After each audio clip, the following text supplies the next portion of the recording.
Hey everyone, we hit 5,000 YouTube subscribers. That's incredible. Thanks for all the support. Let's keep it going. All right. Hey, it's cheesy, but it's the truth. It's exciting. It's exciting for me.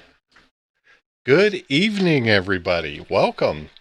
Yes, indeed, 5,000 subscribers. You know, when you start out doing this, you don't really understand how hard it's going to be. I mean, you know, you think I'll make a few videos, a bunch of people will watch them. You know, you'll get to 1,000 subscribers pretty quick. You'll get monetized. All those things will happen. Well, then you put out your first video and like 15 people watch it. And by the way, you sent it to like 50 people, but still 15 people watch it. But hey, it's all part of the struggle. It's all part of the journey, right? And look, we're not here to harp on the struggle here. We're here for the celebration. And really, I'm excited here to just say thanks to all of you guys, right? Thanks to all you guys for watching the videos, commenting, joining the live stream, all that stuff. It all adds up and it all eventually gets you momentum. And, you know, if you just keep after it, this is what happens, right? You start hitting milestones, and this is a good milestone, and I certainly want to celebrate it, and I want to celebrate it with you folks. Frank's here for the struggle, he says. All right. Well, hey, look, I've got a bunch of stuff to give away tonight, and that's what we're going to be doing. We're going to be giving stuff away. I've got a schedule here, and I'm giving something away like every 10 minutes. So you guys got to buckle up. We got a lot of stuff to give away. A little bit, you know, we got some stuff to talk about, but it's really not about talking so much tonight. It's really about giving some good stuff away and having fun while we're doing it. All right. You know, we're going to dive into the first giveaway here really quick, but you know, unfortunately you have to go through the rules, right? You have to kind of walk through the rules. I think it's important for everyone to understand. I've just got a few, but let's get them out of the way. Number one, I will ship to any U.S. destination, any U.S. post office box, anywhere the U.S. mail goes, I will send it. If somebody outside of the U.S. wins, I will gladly ship it to you if you want to pay the shipping, right? And we can work on that together. But just to be clear, if it's somebody in the U.S. at a U.S. Someplace the U.S. mail will deliver, I got you covered. If it's outside the U.S., then we'll chat, right? We'll figure something out. I've got what I call major prizes and minor prizes tonight, right? One major prize per person. Minor prizes do not preclude you from winning a major prize. So if you win a minor prize, you're still able to win a major prize. All right, so pretty simple. Winners have until noon Monday, right? Noon Monday to contact me, or you forfeit your prize and I'll give it away on another channel event, right? So, you know, it's great to see a bunch of people here in the chat. I'm hoping people here in the chat win. That's always a little more fun, but hey, a lot of people signed up and not everybody can be here. So that's the way we're going to run that, right? So if you're not here, no problem, right? You've got till Monday to get in contact with me, or I'm going to give that prize away in another event. Okay. Now, the other thing, just so you guys know, right? One entry per person. I went through, you know, I went through the list, deduped the list, did all that type of thing. And the way I'm going to run this tonight, and you guys will see very, very quickly, is, you know, I've been talking forever that the winners get pulled from the community list. So I have a CSV file with all of the community list members in that file. I drop that file into a third-party tool that does the random selection, right? So I'm not doing any type of random selection. We're using a tool for that. And then I do have a tool though that's going to help keep track of the prizes. And I'm excited to show that to you guys here tonight. Hey, I saw somebody, W9PAX 5 gift memberships. I love the gift membership idea. That is awesome. Thank you. And congratulations to everybody who got one of those memberships. That's awesome. And then I saw a super chat out there as well. Congrats on the 5K from QBF Workshop. Thank you for the $1.99 super chat. That is greatly appreciated. Ah, man. And look at Bill. He's throwing out 10 gift memberships. Boy, oh boy, Bill, that's awesome. I appreciate it. So thanks to both you and W9PAX for the gift memberships. And thank you also for the super chat. QBF Workshop. That's awesome. That's fun. All right, good stuff. Good stuff. All right, let's see. I'm already a minute behind. I've got a schedule here and I'm already a minute behind. So let me get situated here. Let me also show you guys what we're doing here tonight. Let's get swapped over. All right. It's always interesting when you're getting ready to do your first big giveaway to figure out how you're going to manage the whole thing. Right? So I'm using this tool here from Viral Sweep, and it'll allow me to upload a CSV file. So that's what I'm doing here. I'm dropping a CSV file in here. You guys are going to see that thing get loaded up. And we're going to pick one winner. And this drawing, let me get my list here so I keep, I got to keep organized or else things will get crazy on me here. Oh, wait, I think I did something else. I did something a little bit better even. Right, so that I don't screw something up. And hopefully that won't screw something up. This is a Seed Studio device.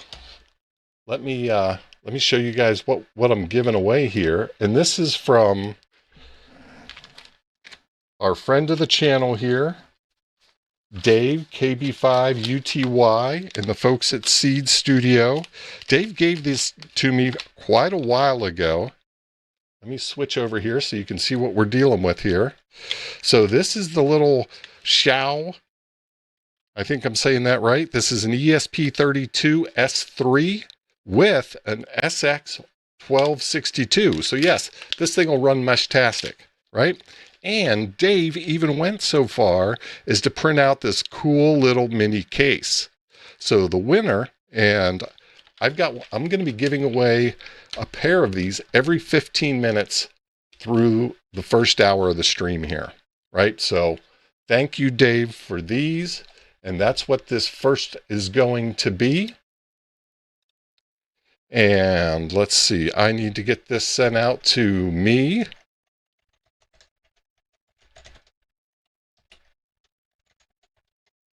And we're going to tell it to go ahead and pick a winner.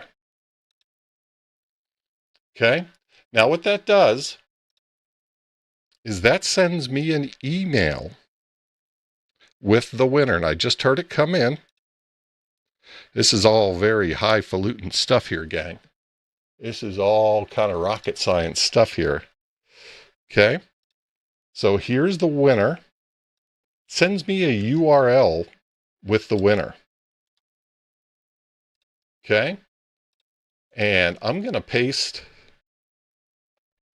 the URL. Let me make sure you guys can see what I'm doing here.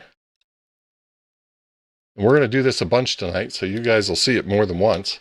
We're going to paste that URL into my tool that I built here just for giveaways. And let's reveal a winner.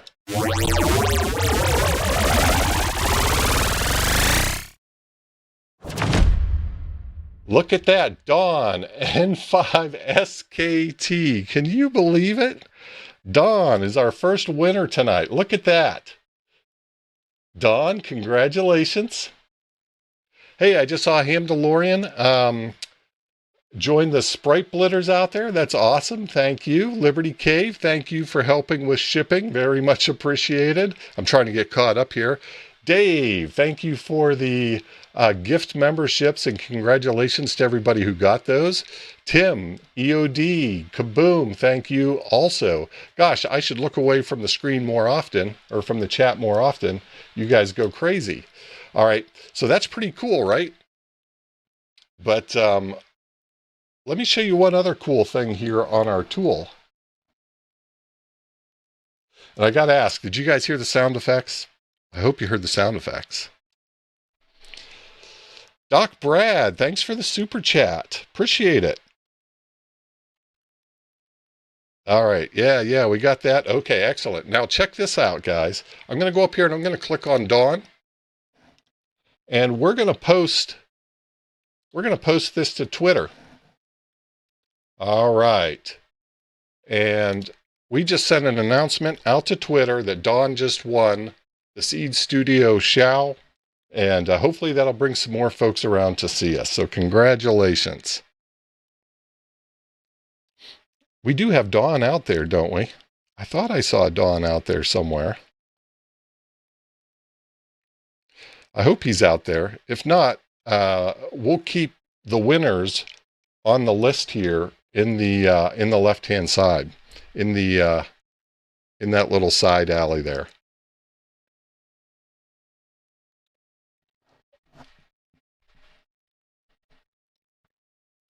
All right. Well, isn't that the way it goes?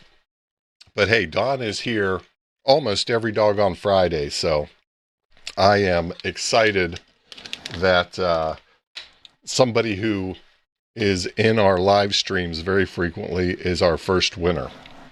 All right, let's see. What else are you guys chatting about out there? Arnie. I'm not allowed to give this away. Arnie, thank you very much. I do appreciate it. Thank you for being here tonight, and thank you for the super chat. Much appreciated. All right. Hey, I thought this tool was pretty cool. Do you guys see this background here? I just got to show this off a little bit, right? This was kind of fun for me to do. But I wanted to do something that was just a little extra for our giveaway here. And I thought this is a fun way to do it. Oh, Chris, yeah, I thought so too. You guys will have to tell me. Actually, I should check my phone just to make sure that did go out as expected. I mean, you know how things work whenever you're trying them for the first time live, right? It's like next to impossible to get things to work the right way. I just want to see if Dawn's message made it out there. Hey, it sure did. All right, looks like I'm getting just a little bit long in the messages, so that'll be something for me to keep an eye on. All right. Oh, Dawn is on FT8 alert, or on FT8. Ham alert went off.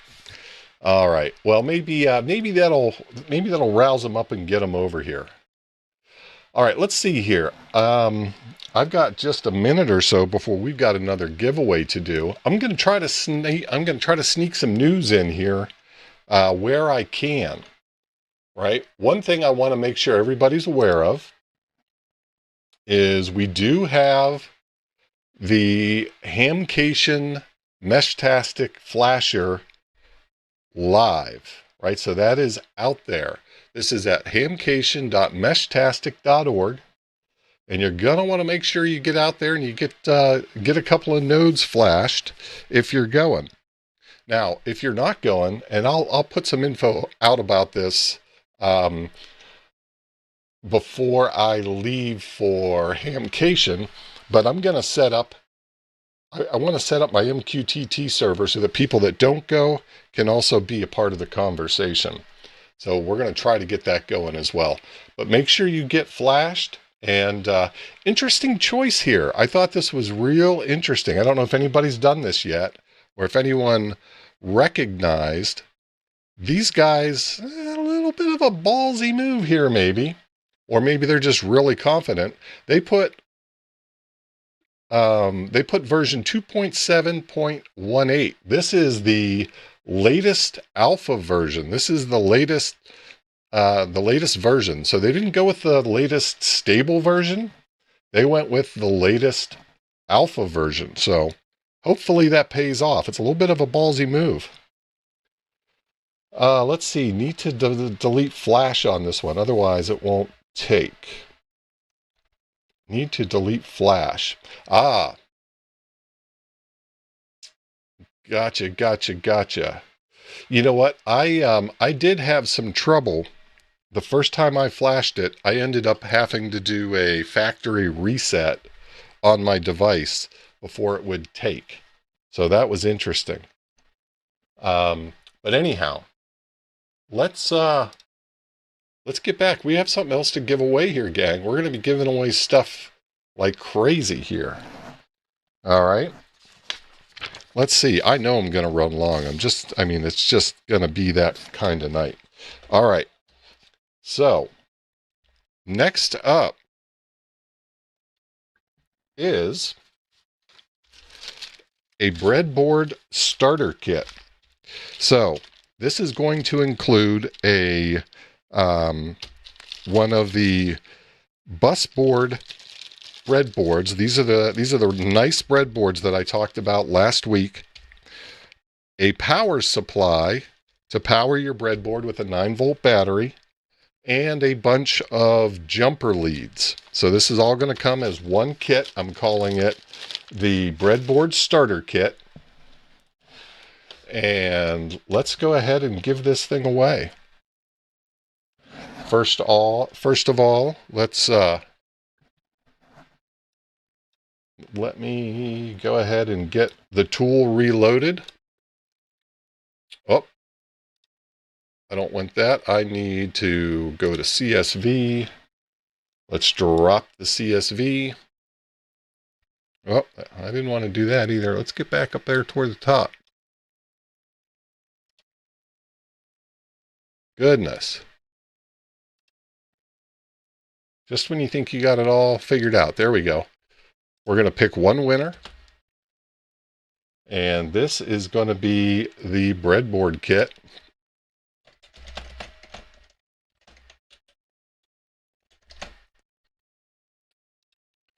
And I need it to send me the winner's URL.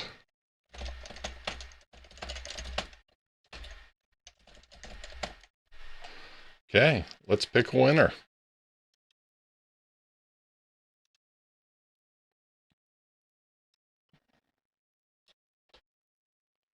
Okay, I just heard the email come in.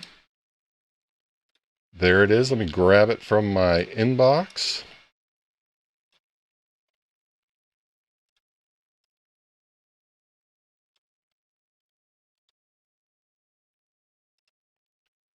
Okay, we're going to drop it in here. And let me make sure you guys are seeing what I want to see. All right, here we go. This is for the breadboard kit.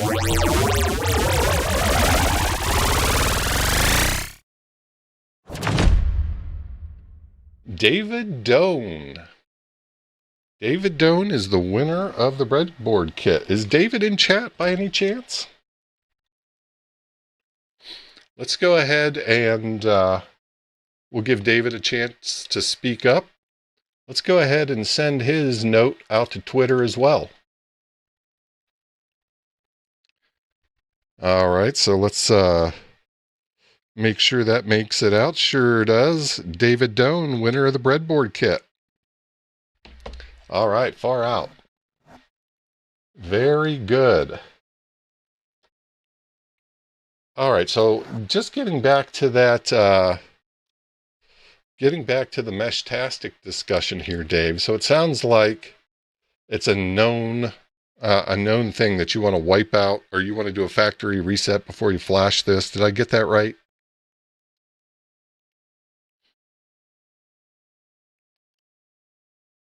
I think that's what I understood there.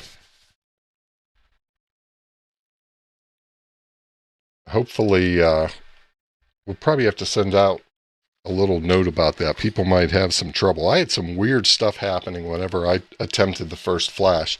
Anybody else do a successful flash? No, not the DFU reset. I actually had to factory reset the device. That's what I had to do to get the flash. It would take the flash. The first time I did it, it took the flash, but the channels didn't show up. And then another time, it took the flash, but something else wasn't quite right there as well. But after I did the reset, flashed it, then all was good. All right, let's see. JJ from New York City just joined. Don't know if I'm too late for this, been watching for a while. Glad to be part of the community. Yeah, JJ, so folks had to be signed up on the community list before the start of the show, right? I took some time before the start of the show, did the cleanup that I mentioned on the CSV file, right? Got rid of the dupes, cleaned things up. So as long as you got your community list sign up in before the show, that you were in the drawings. All right. Paige, nice to see you out there. It's nice to have some new folks out there. Hey, something I'm going to do on the next drawing, right? This is something I thought of later, but, you know, I want to start promoting it now just so people are aware. For the next drawing, what I'm going to do, and I already do this as a matter of course anyhow, for all my live streams, I take all the comments and all the transcript from the live streams and I catalog them. And so in the next giveaway, again, it's going to come from the community list. You've got to be on the community list. But in the next giveaway, I'm going to give bonus entries for people who are in the stream, in our live stream each week. So each week that you're in the stream, you get an extra bonus entry. So if you're in, you know, if we do this again in 3 months or 6 months, right? Let's say it's 3 months, probably 6 months, right? If you're in all 24 streams, you're going to get 24 bonus entries, right? So something to keep in mind. I want to try to get people to join the live stream, enjoy the community, and I think that's one way we can make that happen. And look, I really want to reward the people that are hanging out with us every week, right? That's the whole idea. All right, let's see what we've got here. It's time to give away another Xiao. All right, so just to remind folks, here is what we're giving away. We're giving away one of these cool little Seed Studio Xiaos and a case that our buddy KB5UTY printed for us, a little 3D case. Again, this has the SX1262 so that you can run Meshtastic on it. So awesome device in a super small package. Just fantastic. Hey, Dawn. Check that out. Well, you'll see it here in just a minute. You won our first prize tonight, Dawn. You actually won one of these Xiaos. So let's go ahead and let's get the randomizer loaded up again. Whoop, almost forgot. I got to tell it I'm loading the CSV file. Going to load up the randomizer. I want it to pick one winner. Now, this next gift, yeah, oh, we already said that, so we're good. So I'm going to shorten the name just a little bit. It got a little long in my Twitter announcement. So we'll just call this the Seed Xiao. Okay.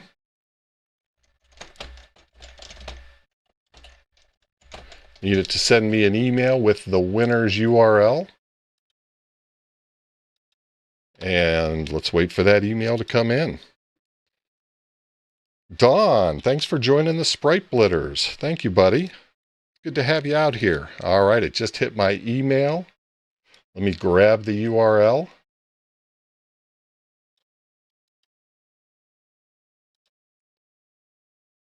All right, let me get this out of the way. Let's copy the URL in.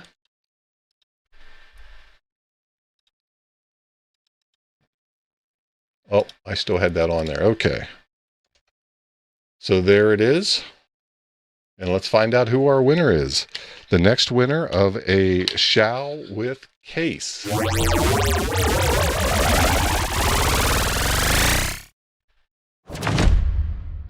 Dennis. Well, congratulations, Dennis. There you go. Let's go ahead and get Dennis. We'll get his ticket posted out there, his winner's ticket out to Twitter, out to X. And it got posted. Very good. All right. Congratulations, Dennis. All right, let's see. What have I missed here in chat? Thank you again, Don, for joining the Sprite Blitters. Much appreciated. See if I missed anything else here. I think we're in good shape here. All right. Let's see. My next item, we're not quite there, but we're pretty doggone close. My next item is going to be a elk antennas swag pack. Okay, we'll talk about more of that in just a second. All right, so we talked through this. Hey, one other thing I did want to mention. Now, this was the announcement. I found this announcement. I thought this was pretty interesting. So this was January 23rd, 2025 is when ARRL, this is SO124, was deployed. On February 1st, almost a year exactly, just, a few days more than a year, ARRL re-entered and burn up in the atmosphere. So SO124 is no more. And it lasted. Now, this is one of those, I think they call it a pocket sat. This is like half the size of a CubeSat. This is a teeny tiny satellite. And it lasted for a year.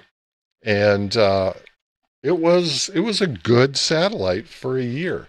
It was a little more difficult. It did send its telemetry on the same frequency that you would talk on. So you have to kind of space out when you were communicating on the satellite, but it worked well for a year. But sadly, ARRL is no more. February 3rd, is that it, Tim? I thought it was the 1st. All right. I don't know if it was running CFS or not, Don. That's a good question. You'd hope that many of these are.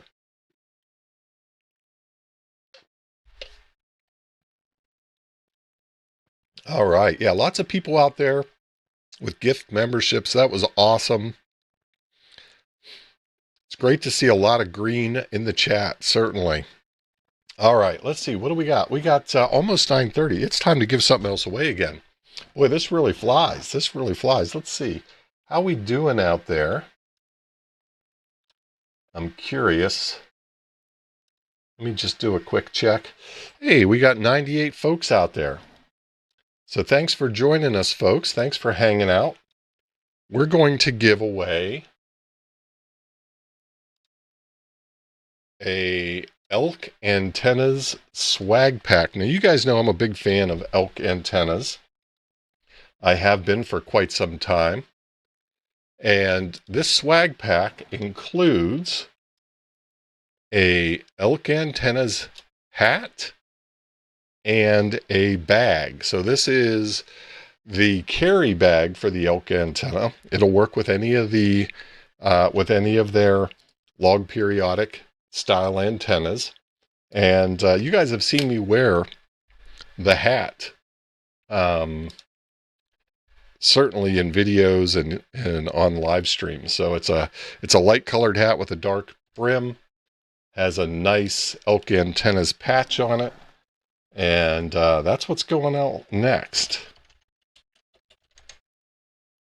We'll call it the Elk Ant Swag.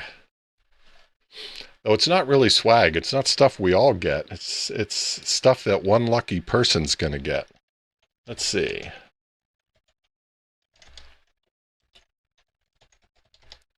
All right, let's get a winner.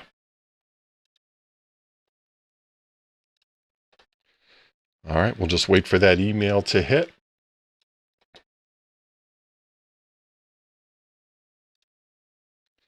And there it is.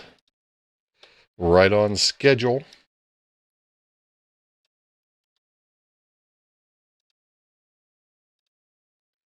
All right, let's drop that URL here into our Reveal the Winner tool, and here we go.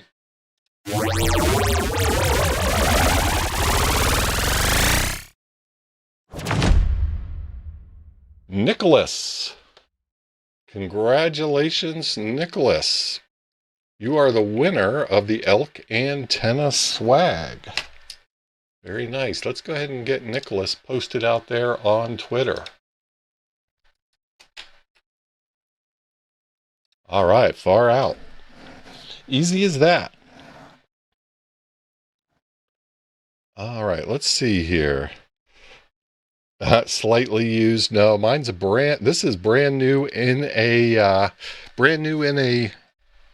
shipping bag. This is ready to roll. All of these items are brand new. No slightly used. Let's see. Roger needs a swig, it sounds like. All right, let's see. Stuff winning individual get. Did I misspell it? No, I spelled it right. Swag. All right. So I'm with you now, Roger. Stuff we individually get, or stuff a winner individually gets, something like that. There you go. W9PAX. Wear it well, Nicholas. Wear it well. All right, let's see. We've got just a few minutes here, and we're going to give away another Xiao. Let's see if I've got anything else here to chat about. Well, actually, you know what? I'm just a little bit behind. So we're going to speed this along, and we're going to go ahead and give that Xiao away. Right here, let me just share that with you guys in case we had some new people join.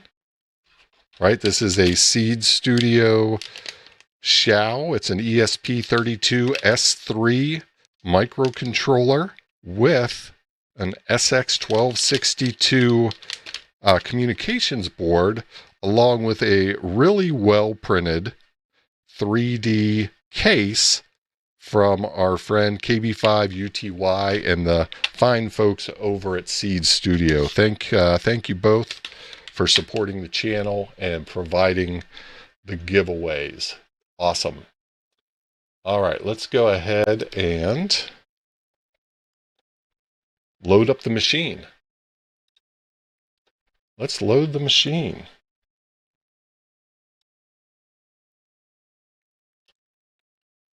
I always do that, don't I? Let's try that again.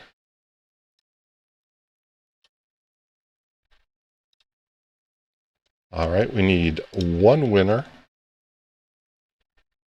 And we're looking for the Seed Xiao.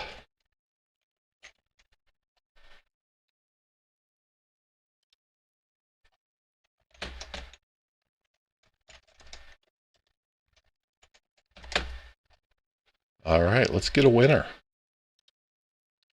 Here we go. Waiting for the ding in my headphones. There it is.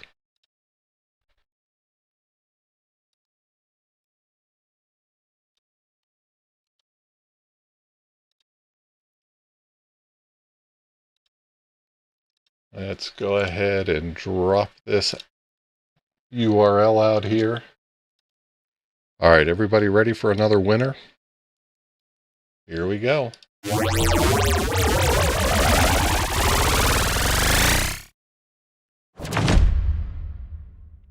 Jeff is our winner, Jeff Shaw. Congratulations, Jeff. You just got yourself a nice Seed Studio Xiao. Let's tell the world about it. All right. Now everybody out in the Twitterverse knows you're a winner. Fantastic. All right.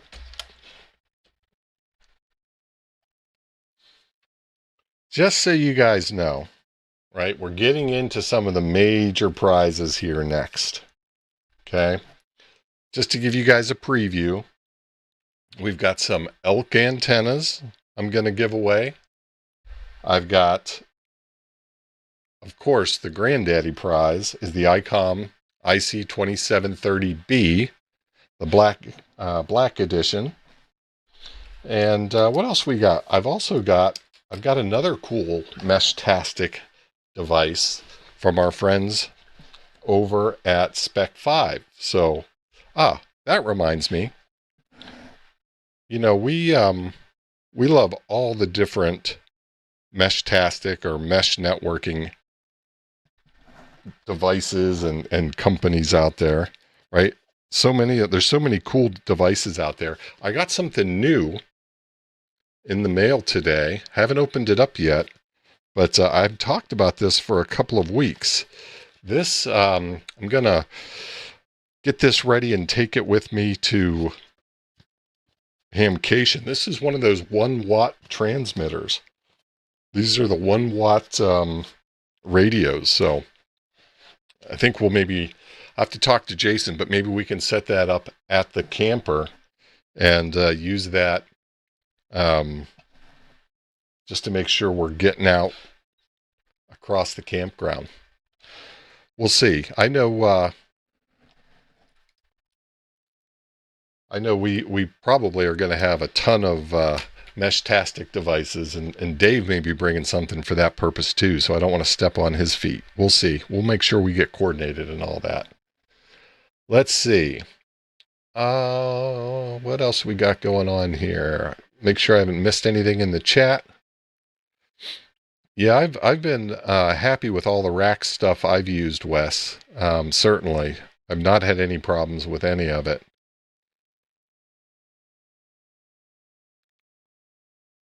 Uh-oh, let's see. I know GFO Dale had left his call sign before. I just can't remember what it is, but it looks like he's calling it a night. So thanks for hanging out for a while. We enjoyed having you in the chat. Have a good night and have a good weekend. Hey, Ed.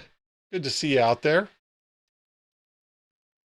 Good to see lots of people in the chat. All right, let's see. What else do I have to share? Okay, you know what? This is probably, we can start chatting about this. This is probably a good time. We've talked just a little bit about 3D printing with the case that Dave expertly printed for us. I don't know, did anybody else see this story? Now, I picked this up at Adafruit. They have a great blog, covers a lot of different topics, but this is specifically talking about a bill that New York is trying to pass. And of course, they tack it onto a budget bill, right? Try to sneak it through a budget bill. They can't put it on a bill that would have full visibility, but they pack it, you know, try to slide it in through a budget bill. This is an attempt to put software or technical controls on 3D printers, CNC machines, anything that's capable here. I think this is the key right here. Any machine capable of making 3-dimensional modifications. I guess I got to go a little bit further to an object from a digital design file, right? What's that sound like? Sounds like 3D printer, using subtractive manufacturing.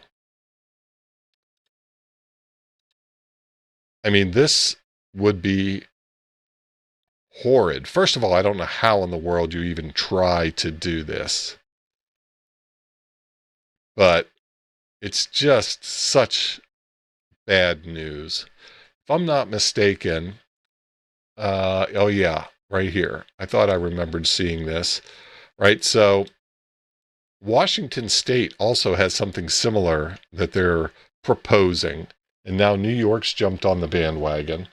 And, you know, that's the problem with this, is that if they're able to get something like this passed, we have so many copycat legislators.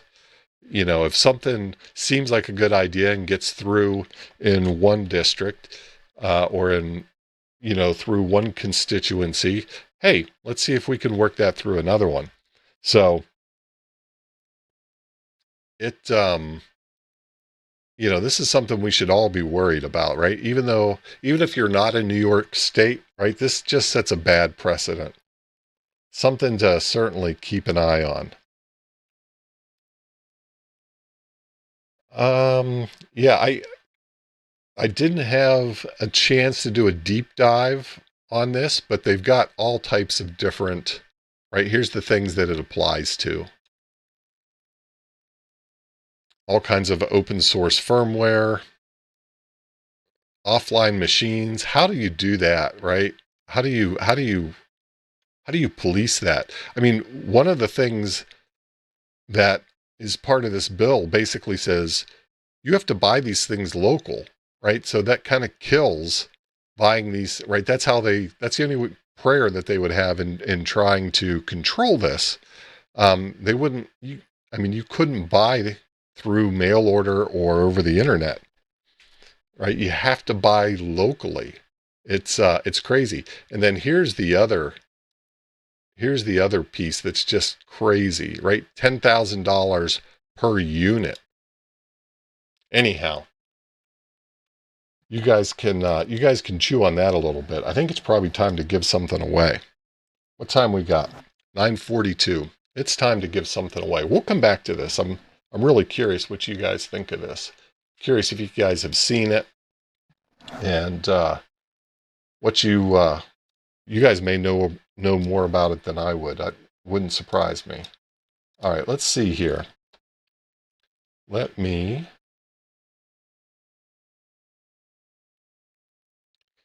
Let's get this guy loaded back up.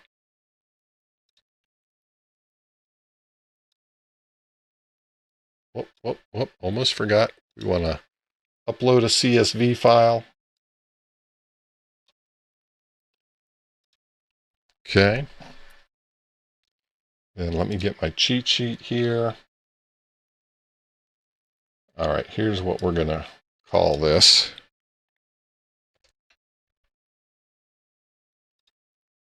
This is an elk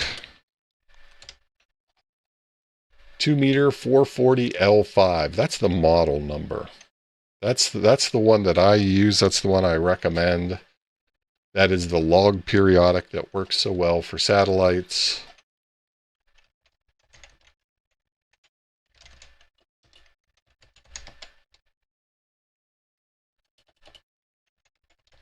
But before I can pick the winner. We'll give that a second to show up in my email. Let me show off what I've got here.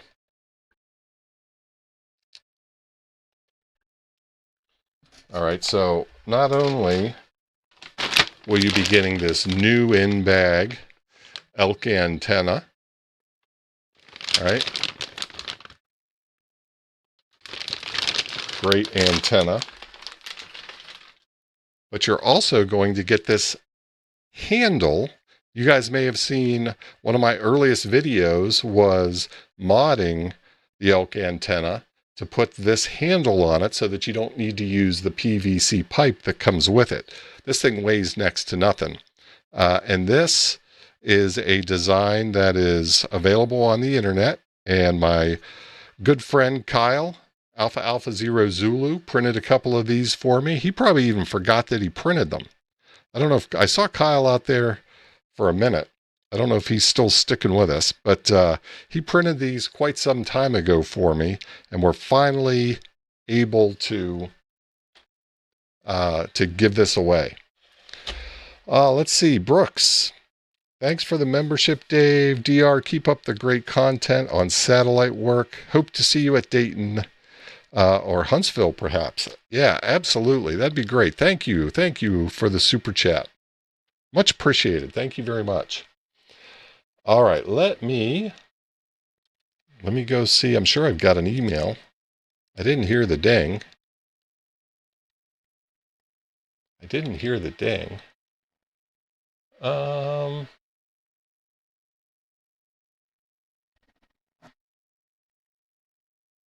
Could be a defense against vampires. Let me see. I got to see where, let's see, did that...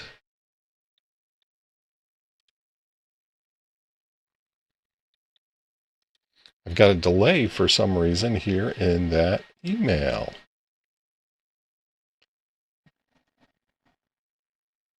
We'll give it just another minute here. Let me check all my other locations. Oh, I didn't hit the button yet. That's why, you dum-dum. I thought I did hit the button. Let's see. Let's get back to the browser here. Oh, I didn't tell it I want one. That's what I did hit the winner. I didn't fill out the form. Smarter than I am. All right, let's get a winner. There we go. There we go. There, I heard the ding. There's my email. All right, we're back on track here, folks. We're back on track. All right, let's load up the URL and find out who our winner is. Here we go. I need a producer. Yeah, you're not wrong.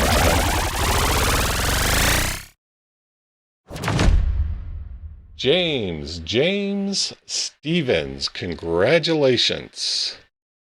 James is the winner of an elk antenna. Let's go ahead and tell the world.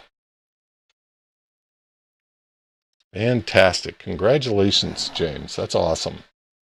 Don't worry, folks. I've got one more of those I'm giving away, so you still have a shot for that. All right, let's see.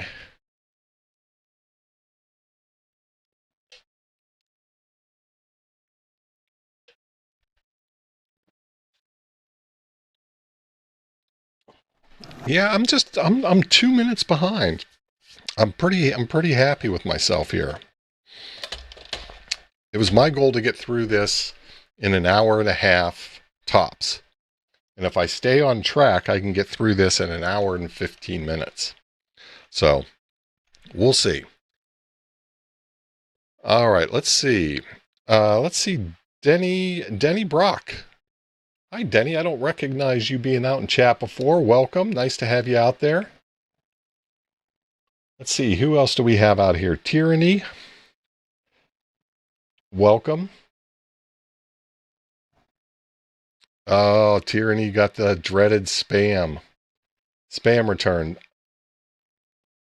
Let's see. Tyranny, that's okay. You would not have been disqualified if I didn't get your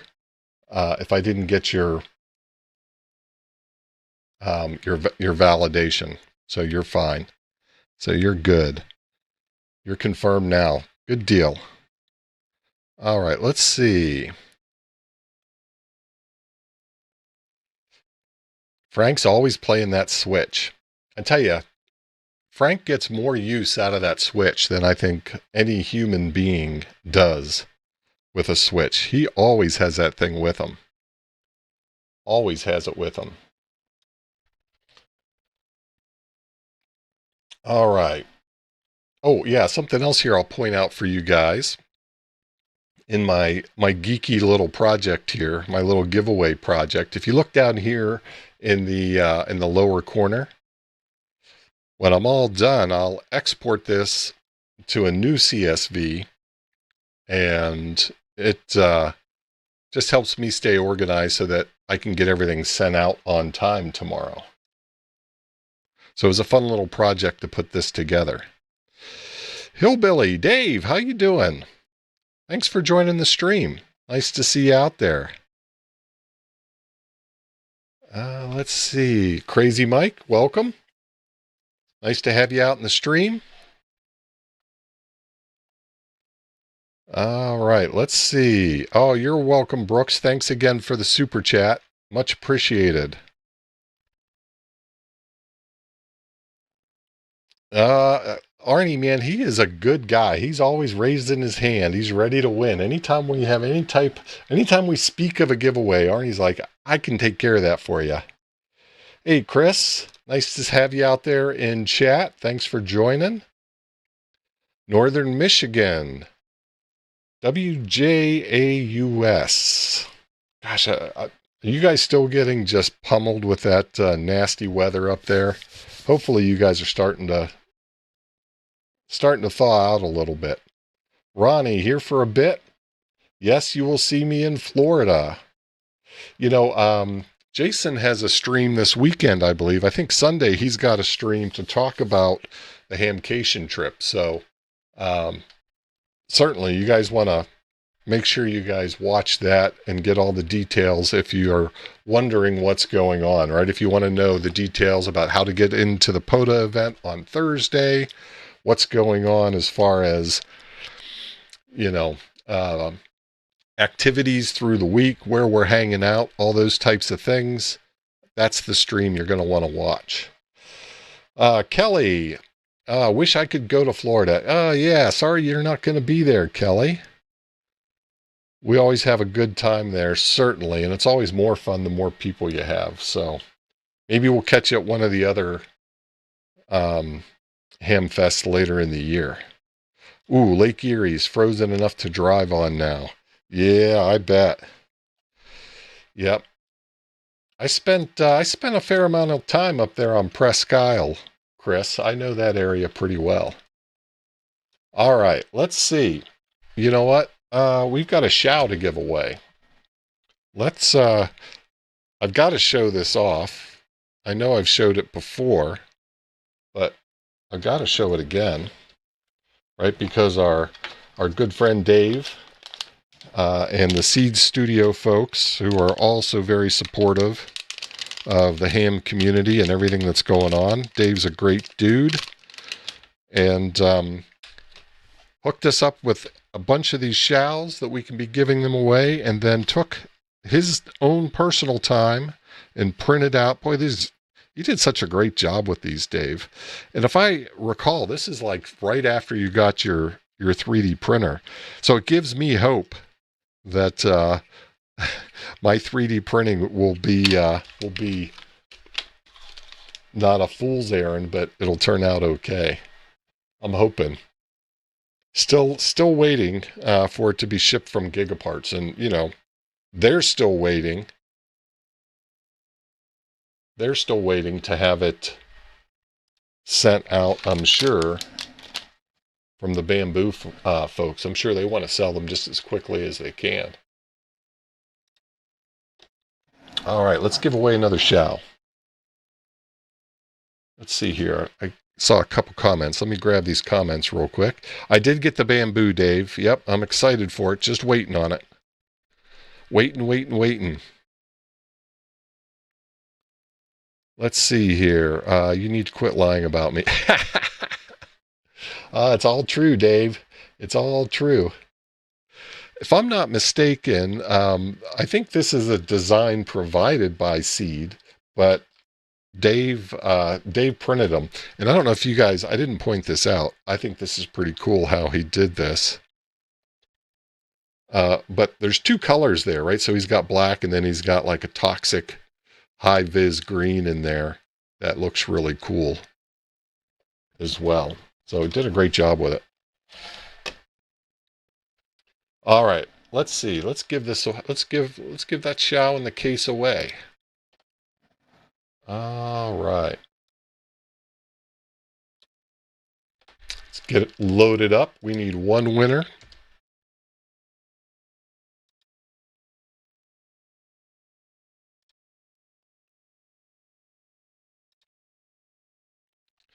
And the winner is going to get a seed.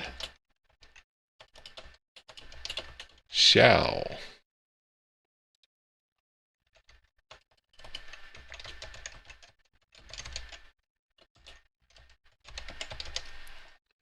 All right, let's get a winner.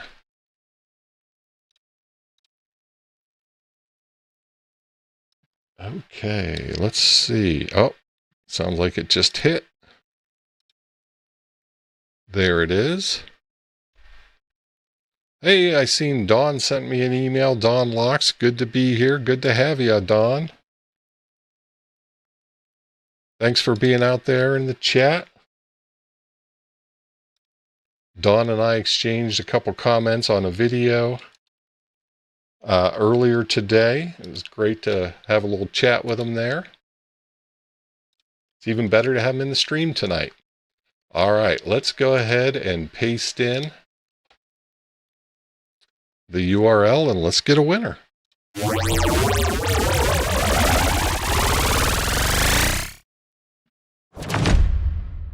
Daryl Troutman. Daryl is the winner of a Seed Studio Xiao ESP32 and SX1262. Did I get that right? 1262. I did. Look at that. Congratulations, Daryl. All right. Let's go ahead and get him published out there on X as well. All right, very good. Good deal. All right, let me just give you guys a little hint on what we've got next. So we've got coming up here in just a few minutes, we've got a Spec 5 Trekker Delta. This is the NRF version of this device, and I just love that color. That's a great color. So we're going to give that away next, and then we've got another Xiao, and then we've got the Elk, the second Elk L5 antenna, and then we're going to give away that ICOM radio. How to enter. Let's see, Tom Anderson. So Tom, in order to be in the drawings, you have to be on the community list. So if you go out to, here, let me throw this up on the screen. If you go out to bitsy/CL for community list, drop your name and your email address, right? These are just kind of basic pieces of information so that we can communicate. That's how you get signed up. You got to be on the list in order to be included in the drawing. So if you're not already on the list, you're out of luck for this drawing, but we're certainly going to do more drawings here on the channel. So you want to get yourself signed up. I mean, I went and I built this tool. Daggone it, we're going to use it. We're going to use this cool thing. All right, let's see. What other questions we have? Let's see. Wow, lots of giveaways. Yep, Jojo, we got lots of giveaways. We got a few more too. Right, here's all our winners from tonight. Congratulations to all our winners. It's awesome. It's good to see. Let's see, what's Bill say? All that ham stuff is well and good. We want to know when you're giving the goat to Kyle. Does Kyle need a goat?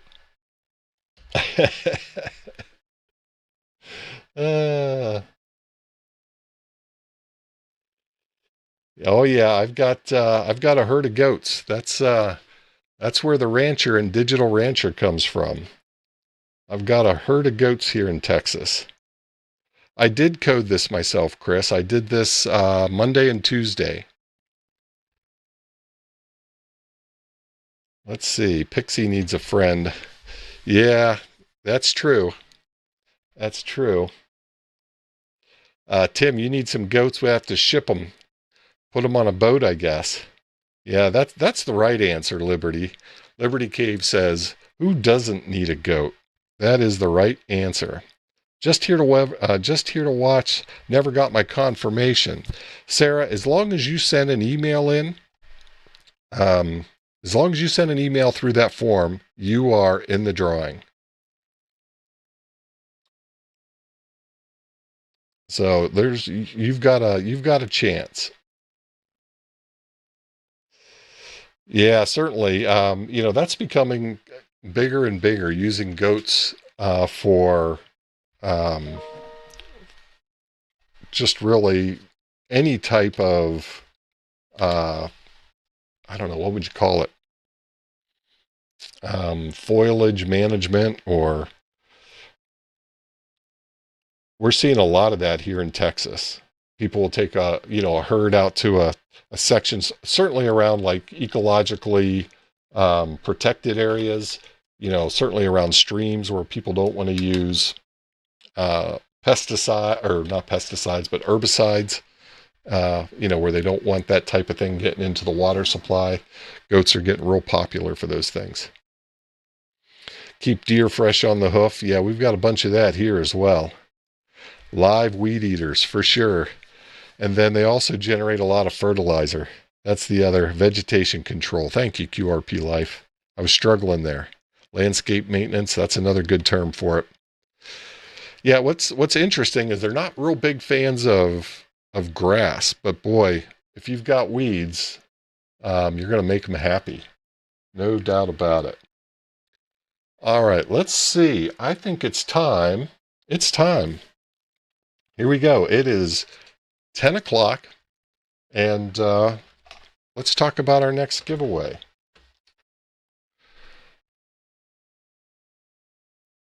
Let me get back here to my overhead camera. And this is what we're giving away right here, folks. This is the Seed Studio Trekker. This has an NRF chip in it. This has got an 18650 battery in it. Great little device. Got a little kickstand here. So, just think about that. You're pairing an NRF chip with an 18650. Got a good antenna on it. This thing is a great little device. Well, it's a great device. I don't want to say great little device, because it's, we have so many really nice small options today. This one's certainly a bit chunkier, but you got a belt clip on it, and this is like a metal industrial grade belt clip. You got a carabiner option here. Of course, you got your buttons down here, and you've got an on-off switch. So nice device, really nice device. I've got one of these, and I usually keep it on my backpack. And yeah, that's one of the devices that I'm always carrying in my kit. Yeah, I really like that gray color, Bill. I agree, it's pretty. Let's see, where's the hand mic? Yeah, it's a little bit bigger for certain. It's a little bit bigger. All right, let's see. Let's load up the giveaway machine. What do you say? Okay, we need a CSV. Let me get back over here to my CSV. We'll load that up. We need one winner. And this is going to be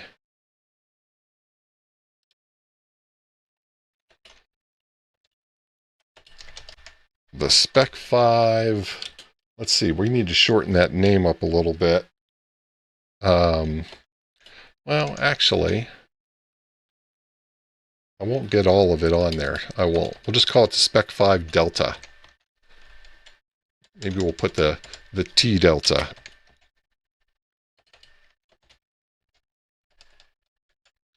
That's what we'll call it. Okay.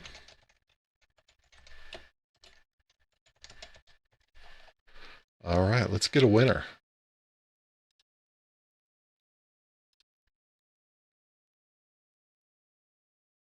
All right. Yeah, they do. I mean, I really like the Spec 5 design aesthetic. I really think they've nailed the design. It's they always have good looking stuff.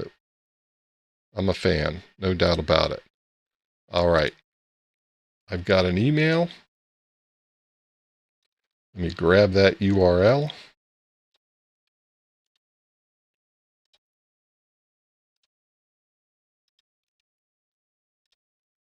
We'll paste that in there.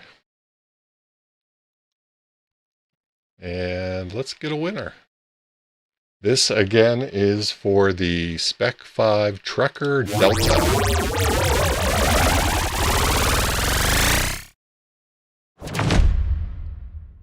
KD5YVY. KD5YVY joined. Oh, here's the other little thing. I don't know if I pointed this out before, right? So KD5YVY joined in August of 2025.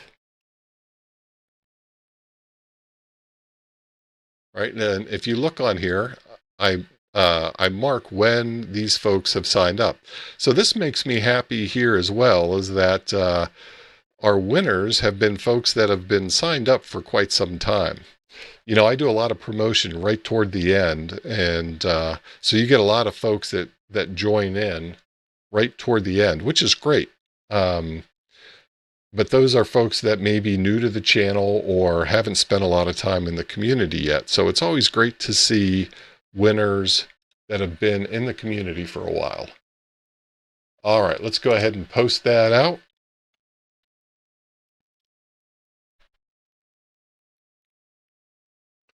And there we go. That's his old call sign. Yep. That's the old call sign. But he still uses the email Addy, which I think is awesome. All right. Let's see, what else did we miss here?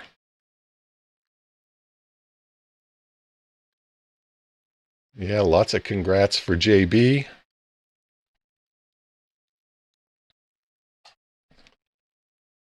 I'll have to, I don't know, has anyone talked to Joe? I don't know if anyone knows if Joe is going to be in Florida. That'd be great if I could just take it with me.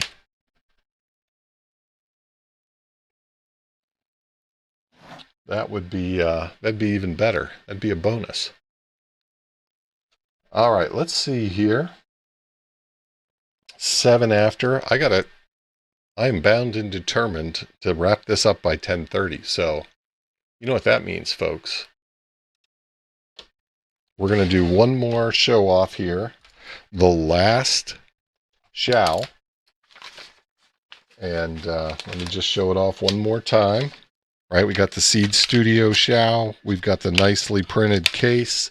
Thank you again to Seed Studio and to Dave. Much appreciated. Let's give the last one away.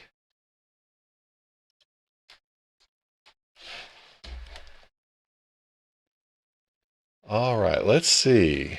We're going to load up a CSV.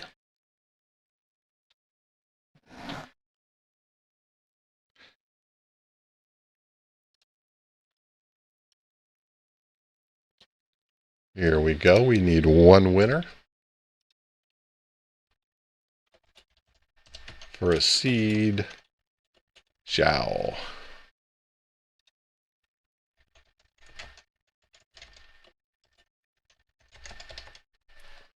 All right, let's go get a winner.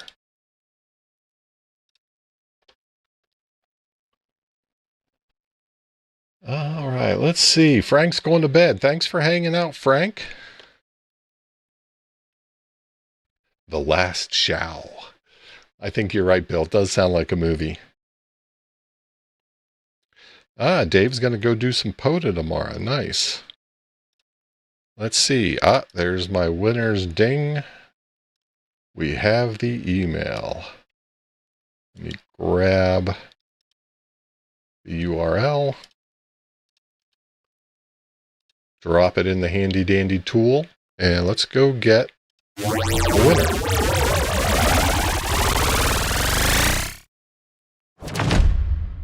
Mike Hodgson. Mike Hodgson. Goodness, I'll get that out. Congratulations, Mike. You are the winner of a seed Xiao. Let's go ahead and tell the world.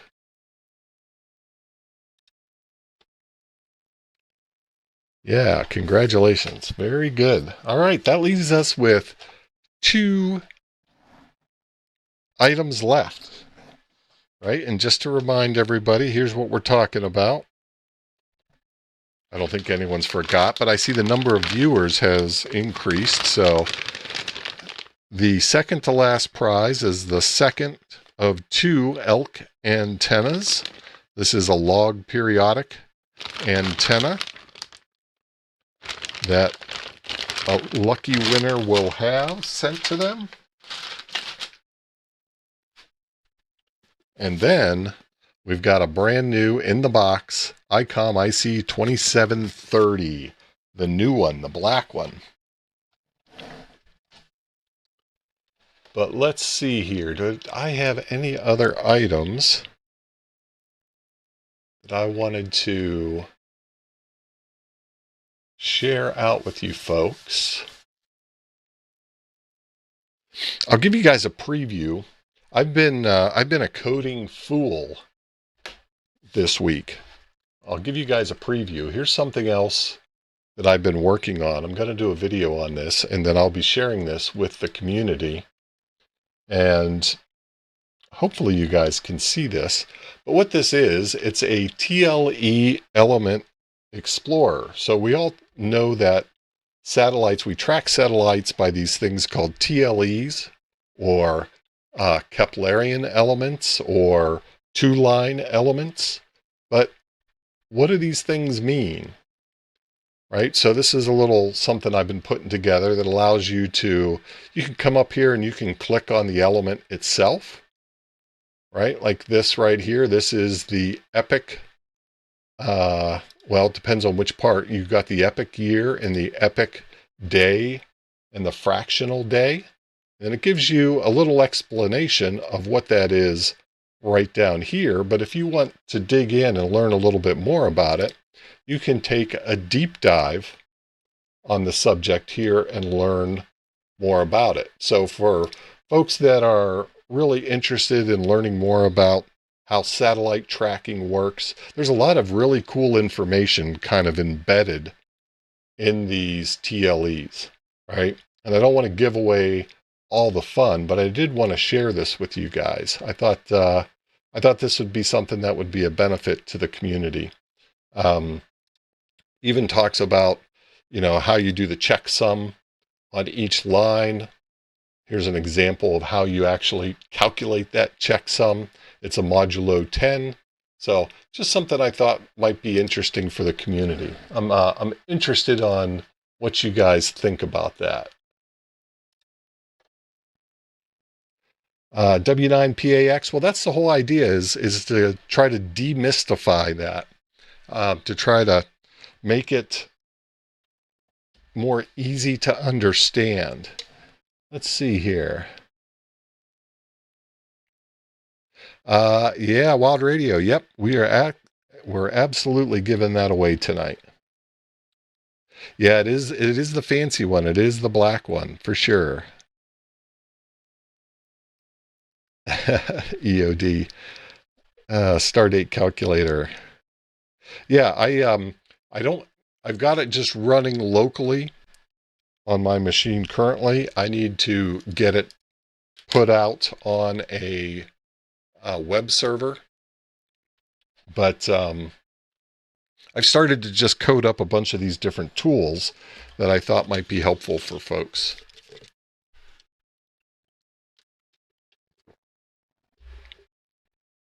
Lee, that's exactly what I think too. Hosted on 44net.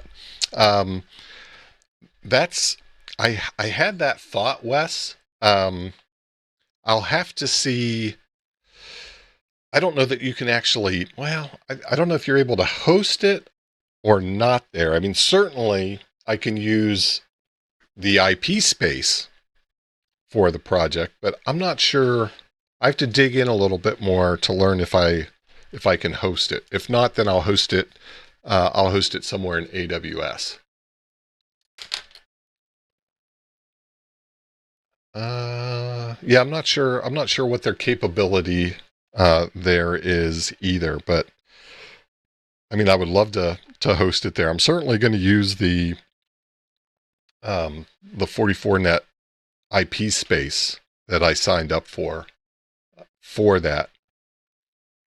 Yeah, it does cost a little bit to do that, but there are some ways to implement a project like that where it's you're only paying when people are using it. And it's pretty simple. There's not a lot of, I mean, all things considered, extremely simple. There's not a lot of data. There's not a lot of, they kind of charge you in a lot of those services for the amount of data that's going out of the platform. So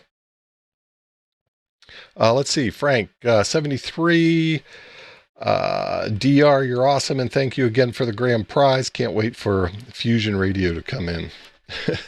Frank, sorry we're gonna miss you for the rest of the stream. Thanks for hanging out though, buddy. Hey, and looking forward to maybe catching up tomorrow. So that sounds like a lot of fun. Looking forward to that. All right, let's see what time we got. We got 10:16. I think it's time to give away another antenna. Let's see. Yeah, I mean, I think there are some pretty cheap ways to do it. I mean, some of you guys may remember the Eyeball QSO project that I had done a couple of years ago, where you scan a QR code and it goes out, and you put your call sign in, scan the QR code, or you scan a QR code, brings up a page, put your call sign in, and then it'll send you an email verifying our Eyeball QSO. And so that was a fun little project. I hosted that in AWS, and I don't think that ever cost me more than $1 a month. So even at the height of, going through like Hamvention, Hamcation, through some of those big events.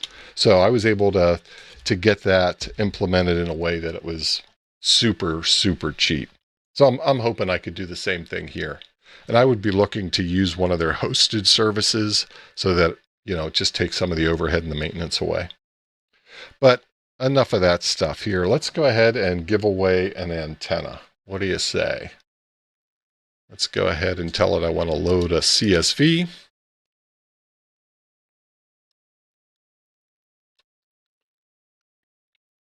Okay, we've got our file uploaded. We're going to have, just grab this here so it's a little easier.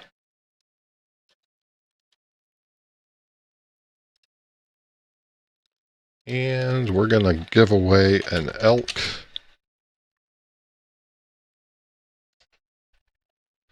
Two meter 440 L5.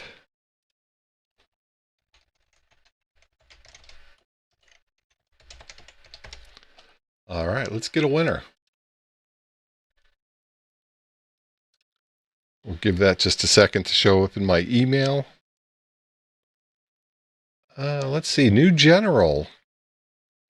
KD4YGR. Congratulations, Mike. That's awesome. That is awesome.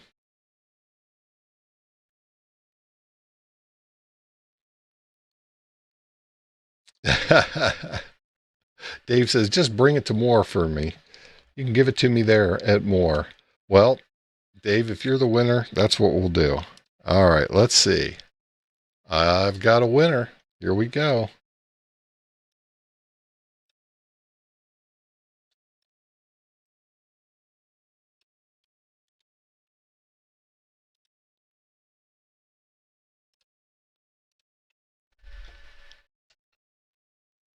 All right, everybody ready? This is the last of the elk antennas. Let's see, ARDC launched 44 Net Connect in December. Might make it easier. Yeah, that's what I signed up with, Jody, is the 44 Net Connect. It was a little confusing initially out of the gate.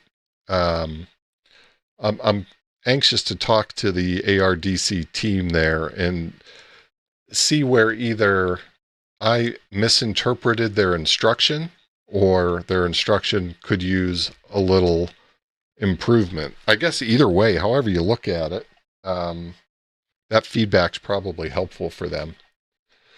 Let's see, Jason, keep it going, Rob. Enjoy your stream. Super chill and getting into the nuts and bolts of things. Hey, I appreciate it. That's what I like to do here, Jason. So I'm glad others are enjoying that, and it's resonating with people. So I appreciate that. Thank you for the 556 super chat. Always a fun caliber there. Thank you very much. KE8UFI, good evening. Welcome. Hey, thanks, Jeff. Appreciate that. Hey, and I appreciate you being a member for 5 months as well. Hey, Jeff, if I'm not mistaken, I think there's a new icon. There's a new member icon that comes out at 6 months. So I think you're just on the cusp there. I know you were one of the early birds, and I think you're one of that first group who joined the channel. So I really appreciate that. And by the way, I still use this quite often. This was a gift from Jeff, gosh, probably 2 years ago, I think Jeff gave this to me. And this is actually the device that I use as the gateway to the MQTT server. So it's getting some proper use, Jeff. I appreciate it. Let's see, have I done much with Meshcore? So I've got a Meshcore device that I carry in my kit. I don't see a lot of it here. I've seen that. Let's see. I saw Mike Ham Radio Tube just did a video. He's trying out Meshcore. I'm going to be bringing Meshcore in addition to Meshtastic to Hamcation, and we'll see if there's some more folks doing that. I think Tim, myself, and maybe, gosh, I don't know, maybe Dave brought one then too. I know last year there was like 3 of us that had it, and that's all there was. So I'm really curious to see 1 year later if we've got a larger Meshcore contingency. Hey, looky there, Tim. Tim's at 4 months. Thank you. Hey guys, if you guys aren't already aware, Tim does a Sunday morning live stream where he's doing POTA from the park. He's got a local park that he is just racking up the QSOs for. So check him out. It's always a nice, chill way to work into your morning coffee on Sunday morning. Yeah, I mean, I've come to the realization, and I'm not the only one, right? But I think Meshcore is really the answer for like stationary infrastructure. If you're building out something in your community, I think Meshcore is the answer.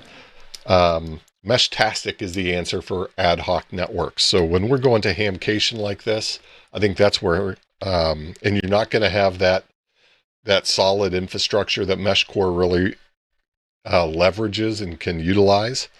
I think that's where Meshtastic is going to outshine Meshcore. But I think, in your community, if you're building out a network, it should likely be a Meshcore network. All right, I need to hit this button here. Let's find out who the winner is. I think I've drugged this out long enough. All right, last elk antenna. Good luck, everybody.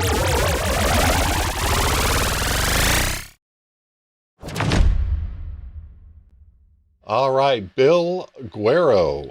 Do we have Bill in the house by chance? W4WAG. Anybody know Bill? Congratulations, Bill. You are a winner of an elk antenna. Let's tell the world.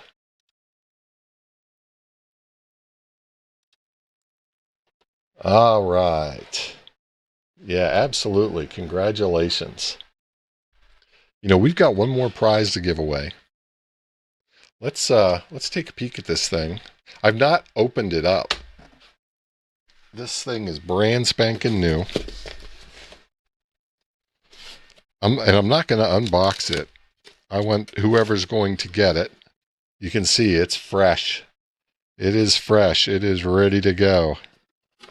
Great radio. I love the black version. I'm excited for somebody to get this in their hands. I'm hoping it's somebody who wants to do some satellite operation. That would just be awesome. Don't let out the new box smell. Yeah, that's right, Tim. I'm not going to molest any of the plastic bags. I'm not going to screw any of it up. I want somebody to get all of that enjoyment when they receive that radio. Let's see. Tierney says, I'm teaching my son. He just built a Yagi. Nice. That's the way to go, right? Certainly the way to go. KE8UFI, how do you get in on the drawing? Well, you're out of luck for this time. But if you have not, unless you've already joined the community list, right? This is any giveaway I do, it will be pulled from the community list. So here, we'll do this one more time. We may have some folks who weren't here earlier. This is the URL. If you hit that URL, it'll bring you to this page. Don't let the goats fool you. If you're new to the community, Digital Rancher comes from the fact that I love all kinds of electronics and things digital, but I am also a rancher. Well, that's kind of debatable. I have goats. I've got a lot of goats. Some people call that a rancher, some people don't. But that's where the name Digital Rancher comes from, and that's why you're seeing goats here. So don't let the goats scare you off. But yeah, just drop your name and your email address in here, and you'll be all set for the next drawing that we do. That's how you get in on these channel drawings. All right, let's see. Chris is calling it a night. Thanks for hanging out, Chris. 7-3. Let's see. Last person was on the list since 2024. Let me look at that. I didn't recognize that. Oh yeah, November 19th. So this was one of the very earliest of folks to join the community list. How about that? How about that? That's pretty cool. Yeah, I love to see that. I mean, I'm fine with somebody who just joined the community winning, of course, as well. But it's certainly nice when you see folks that have been around for a while are winners too. All right, let's see. Goats are awesome. They are the best. No doubt about it. I've got goats and I've got dogs. I've got 4 dogs here on the ranch. WTF Radio. Welcome. That's all right. You made it. We're just we have one more drawing to do. We're gonna draw for the 2730 here in just a moment. Cats. We've got one cat. We've got one barn cat. Well, we've got, let me put it this way. We've got one barn cat that is a regular. We call her Kitty. She's super sweet. She's a tuxedo. And I mean, she's a regular. She stays in the barn. She's made her little home in amongst the hay in the barn. So she is a sweet little cat. And then we've got a boy that he shows up like every 3 months or so, and he's always, he comes dragging in, and he's always really rough looking. Do I rent out the goats? No, I don't. You know, I've thought about that, but we haven't taken that step. We haven't gone down that road. I've had people ask though, but yeah, so we've got Kitty, and then we've got this one male that shows up every few months or so, and you know, he's always got like his eye busted up, and you know, his tail was chopped off years ago. He's just got a little stub. He's a rough little cat. And we see him, like I said, every 2-3 months. But I tell you, Trina keeps threatening to bring Kitty into the house. She's just such a nice cat. All right, so just to remind everybody, here's all our winners from tonight. Right, so Dawn N5SKT started us out of the chute. We had a bunch of winners here. This is great. This has been a lot of fun for me. I know once I draw this, I'll probably lose a bunch of the crowd, so I better get any last remarks in that I need to get in. I really do want to thank you all for being part of the community. I have a blast whenever we do these live streams every Friday at 9 o'clock. The late shift is something I look forward to. And it's really nice to see a bunch of regular folks who join that as well. It's a lot of fun. And, you know, I really appreciate everybody watching the videos, commenting on the videos. You guys all know how the algorithm works. So when you watch and when you comment and you like, or even when you give it the thumbs down, that all helps, right? So, you know, and I look at those analytics quite a bit, right? I want to understand what people care about, what they want to watch, and I'm trying to always tailor my content to what people essentially tell me through those analytics. So what are we talking about after? Well, Chris, I mean, we can talk about whatever anybody would like to. But again, I know that we'll probably lose a lot of folks after we do this drawing here. So, well, thank you, W9PAX. I appreciate that. And, you know, I'm hoping that I get to see a bunch of folks in Florida here.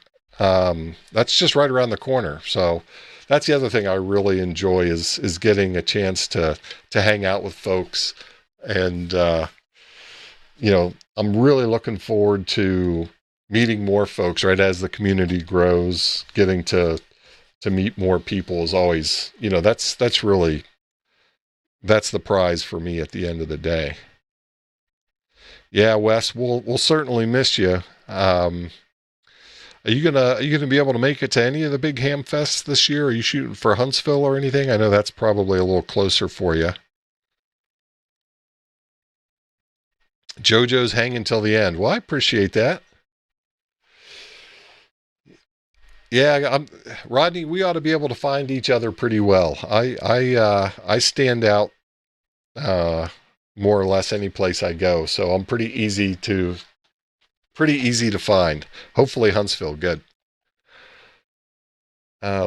Missed the info on the SO124. Well, let's just touch base on that just real quick. I've got it right here. So SO124 here just a few days ago. I thought it was the first, but some folks in the chat corrected me and said it was the third. On the third, it deorbited. And that was planned. That was expected. This is a smaller satellite. I think they were hoping for about a year out of the satellite. This is the Twitter announcement from when it was launched. And if you look at the date down here, this says January 23rd, 2025. So they got a little over a year out of it. You know, not much over a year, but, you know, and it was a good satellite for that year, certainly. I remember I made, I think may have been my first contact on this satellite. Let me think, is that right? I think it was. Well, now I've got myself, I can't even remember.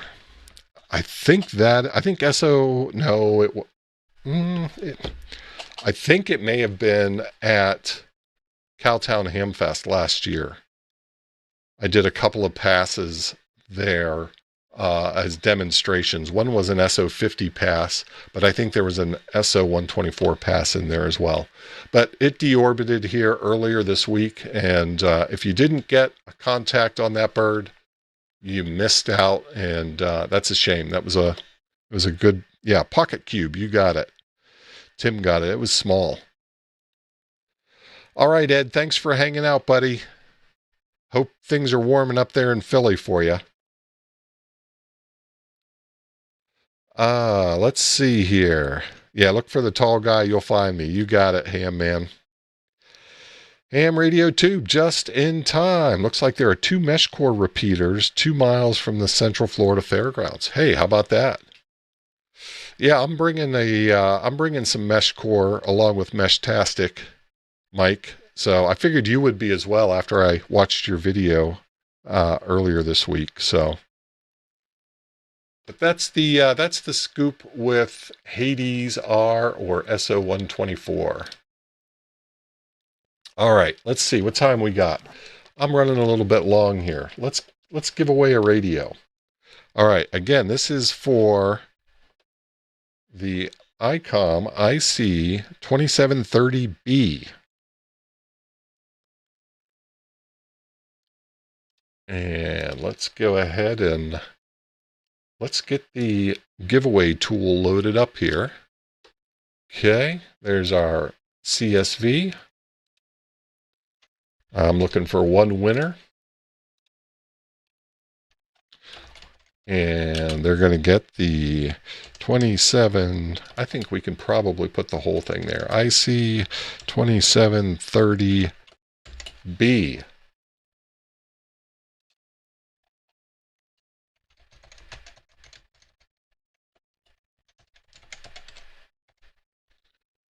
All right, let's get a winner. Here comes the winner.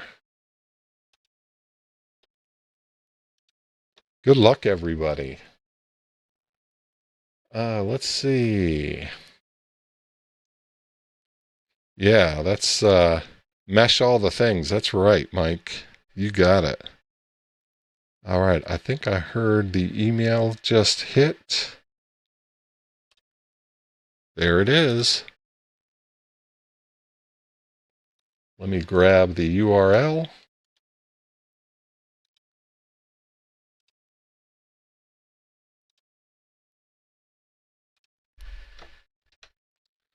All right, let's see. Wes says, you want my address now or later?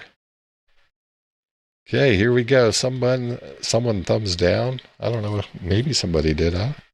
They have. I get some thumbs down on some of my videos, certainly. All right. Here we go. Good luck, everybody. I'm excited to see who wins. Here we go.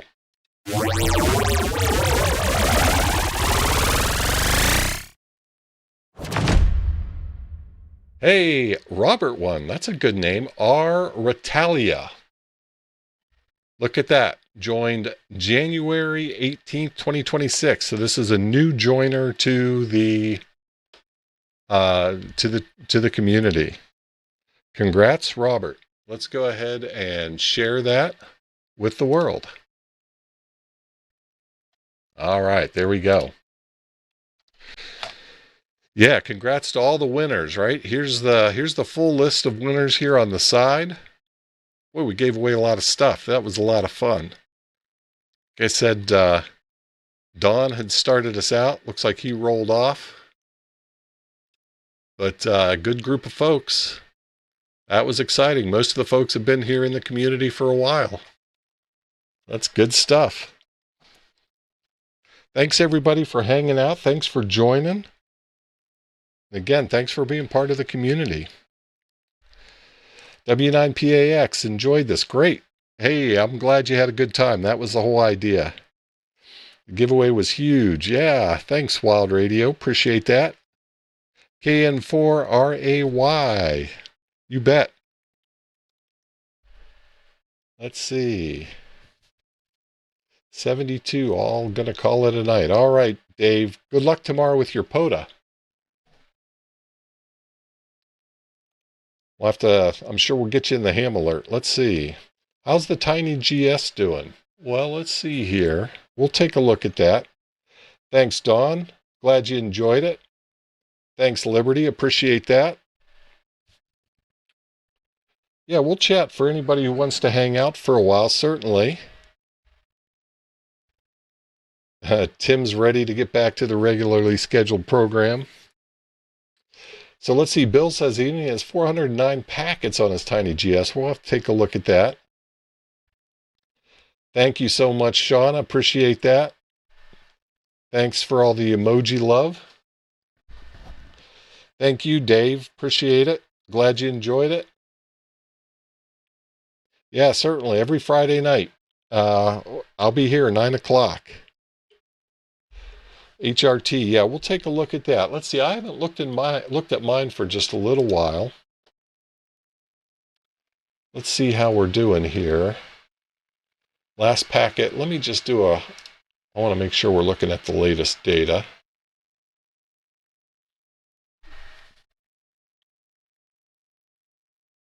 Give that a chance to refresh.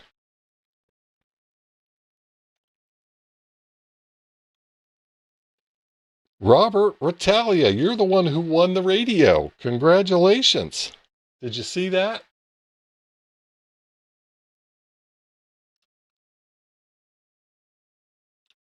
Not sure if you saw that, but you're the winner. It's great that we had the winner in the stream. I didn't see you in the stream, so yeah, you won the ICOM IC 2730. Right there you are, right on the screen. Congratulations. Hey, that's great that you're in the stream. That's even better. That makes my day. Certainly. So, hey, yeah, you bet. Make sure you reach out to me so we can get you squared away. Get your address and stuff, and we'll get you squared away. For folks that get in touch with me this evening, I'll be shipping some stuff out tomorrow. So try to get as much out the door as quickly as possible because I'll be traveling Wednesday. Again, that's why I require folks to reach out and make sure they make contact by Monday at noon.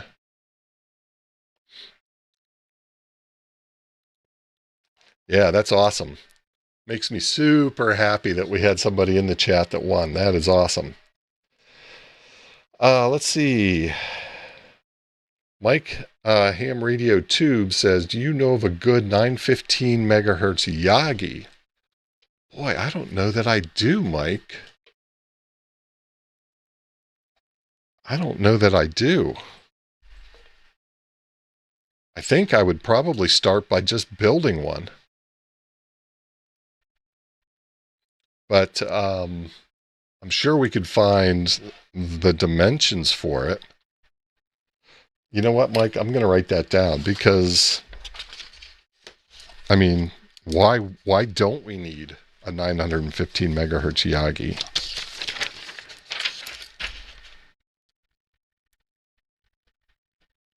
Yeah.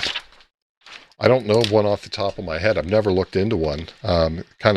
I feel kind of dumbfounded that I haven't. A lot of elements. Yeah. Yep. I can understand that. Rockland has one, says Wes. Okay. Hey, let's see if we can find that. We'll get back to the TinyGS stuff. Again, Robert, I'm glad you're in the stream. Congratulations. You're going to love this radio. It's a phenomenal radio. And I hope you try working satellites with it if you're not working satellites already. Okay, let's see. Rockland, 915 megahertz. Let's see if we can find it. I feel like there we go. Let's see. We got some fiberglass antennas. Ah, here you go. 12 dBi. Ooh, how do you like that? It's only $65. That's not too bad. Tom Anderson, welcome to Sprite Blitters. Much appreciated, Tom. Check this out here. There's 6 of them. I'm going to order one. I want one of these. Here, I'm going to copy this down in my other browser.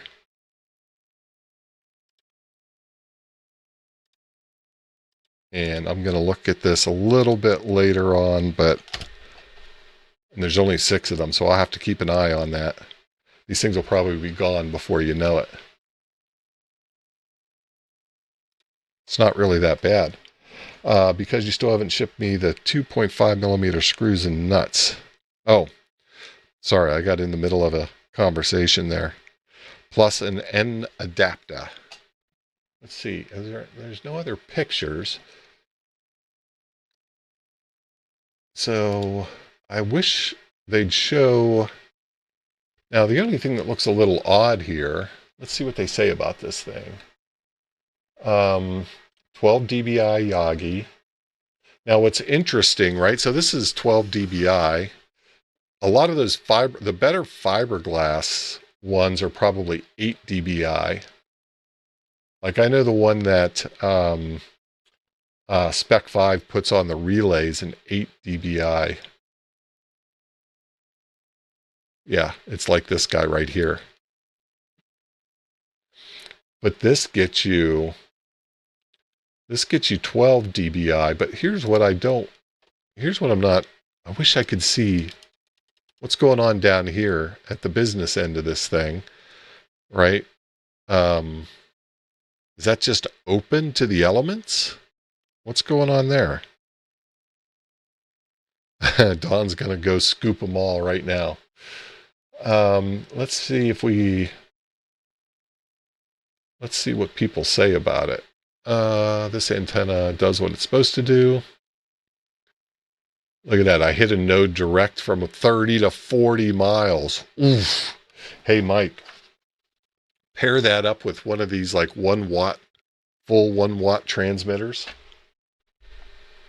Can you imagine, right? Get one of those 30 dB transmitters. I'm really curious though. Excellent antenna, easy to mount. Got it working up to 14 miles so far. I'm curious what's going on with that PCB board. Is that just open to the world?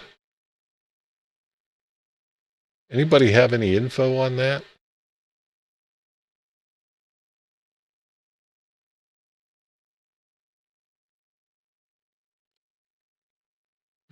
Everyone seems to be pretty positive about. But you guys see what I'm saying here? What's going on down here at the business end of this antenna? Is this just a really bad picture? So it's not a PCB, but that's the mount.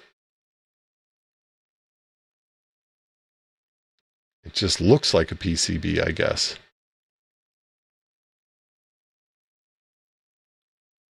Huh. Okay.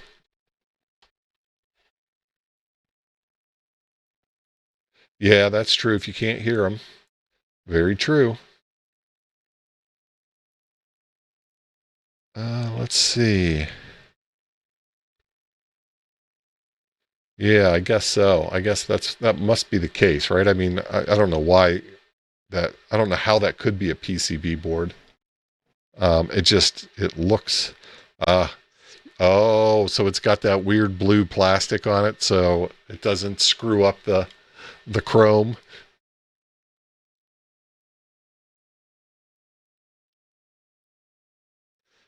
Let's see here. Yeah, yeah. I'll bet you that's what it is. Yeah, I'm going to order one of those. I got to try it. I got to try it. Cool. That's a good topic, Mike. Let's see. Let's see if we can find any other ones besides. I was looking specifically for the Rockland one. Let's just see what else comes up. 915 megahertz Yagi.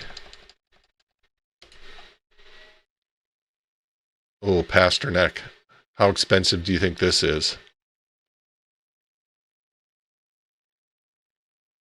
I'll bet you it's $300. Oh, look at that. Oh my gosh, look at that. Do not sell my personal information. 13 dBi. Look at that, $300. Man, if I was on the Price is Right, I would have just won the big prize right there. We'll throw one in the back of Jason's truck to take home for you. Okay. All right. Awesome. Look at this, $300. If it's from Pasternak, you know it's going to be expensive. Unless you want to buy 250 of them, then they'll cut you a really sweet deal. Let's see. I do like it's an end connector. It should be an end connector at that frequency. I think the other one was as well. Let's see. How about this guy? This one's a 12 dBi.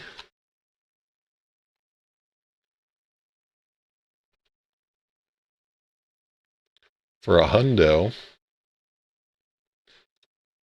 You know, what's the big difference here? You know, besides $200. That's interesting. Now here's a smaller one. This one's $100. What are we doing here? Let's just get off this Pasternak site.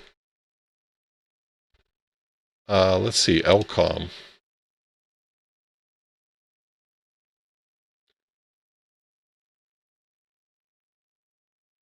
I don't see a Yagi in the 900 megahertz range. Yeah, we'll see what Signal Plus. Oh, this looks like the same thing. Or very close. Yeah, that looks very similar, right? Let's get a closer look at that. That's exactly what that is. I got you now, Dave. Boy, they didn't want the chrome scratched up. Isn't that funny? Isn't that funny? So this looks like that same antenna. And it's, you know, pretty much the same price. Close to the same price. Let's see. Ghostman. Thanks for leaving that site. My wife. Yeah, for sure. I have the Signal Plus. Oh, you have this one here, Dave. You've been happy with this one? Less elements.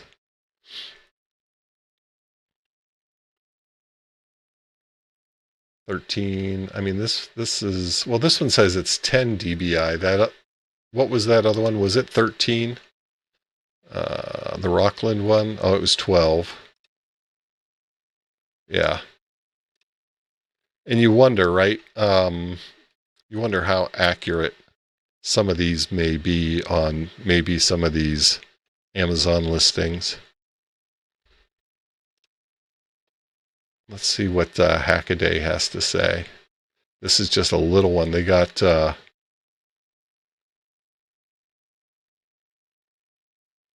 let's see. Oh yeah, looky right here.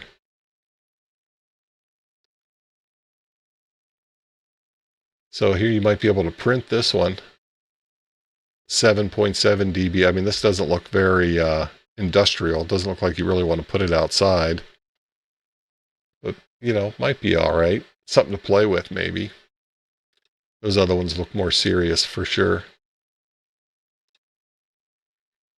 Yeah, that looks like a lot of folks resell that same antenna. There's that blue again. Got your end connector. Yep.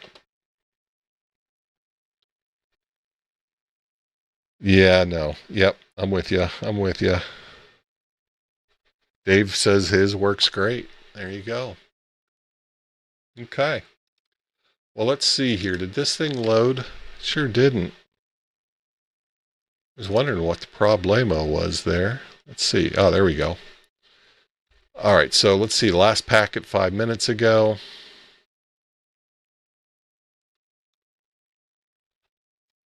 So, you know, somewhere around 900 packets the last couple of days. At least all through, you know, from the 31st on, I guess from the 30th on, over 900 packets a day. Let's see. Oh yeah, I forgot they, let's go back here and see. So I'm up to 81 satellites. I've got 86% of satellites. I'm supposed to be getting, if Wes is still out there, I'm supposed to be getting my other radio so I can do the 137 tomorrow, Wes. So I'm going to be putting up that 137.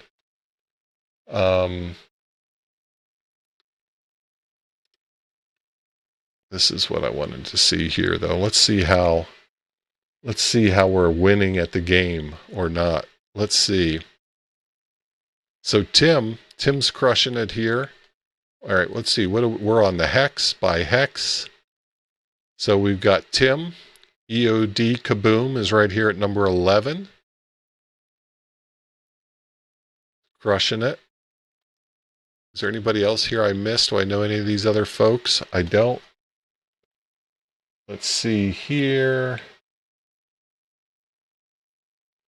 I'm in position 27 this specific day. And let's see here. This is, yeah. And then let's scroll down here and take a look at 435 megahertz. Let's see here. Tim's right here again. Let's see if I've made the list here. I've not. I'm on 26, so I'm just out of the top 25. 400 megahertz. Let's see here. 143. I'm not even on the list in that one. Hey, look at our buddy Wes right here. 137 megahertz. He's got the silver cup. Nice job, Wes. He's got the silver cup. Congratulations. That's cool. For 50 megahertz. See if any names pop out. They don't seem to. Let's see here. I don't think anybody I know's got the 800 megahertz up. All right, so that is by hex. Now, if we swap over to by area, we'll see if things change at all. Hey, looky there, I'm number 8 by area across all bands. Let's see. I don't see any of our friends here on the all bands list. Oh, look at that. I'm just outside. I say just outside. I'm almost 1.5 million square kilometers outside the bronze place. Right? They should turn these to medals. It's Olympic time here, for crying out loud. Let's see. Am I missing anybody here? I don't think so. 400 megahertz.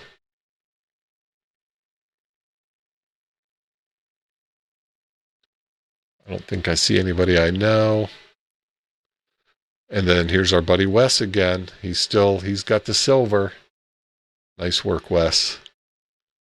All right, so let's take a look at Bill. Bill said Bill's not happy with the number of drop that in there again. Thanks, Sean. Yeah, fourth isn't I'm the first loser. I'm the first one out of the medals. How does one play this game? So what you want to do, Wild, is you want to get yourself a TinyGS station and put a little antenna on it and get it outside. I've got a bunch of live streams where we talk about this. I'll have to go back and I'll find which live stream it is, but there's one where we actually build it on stream.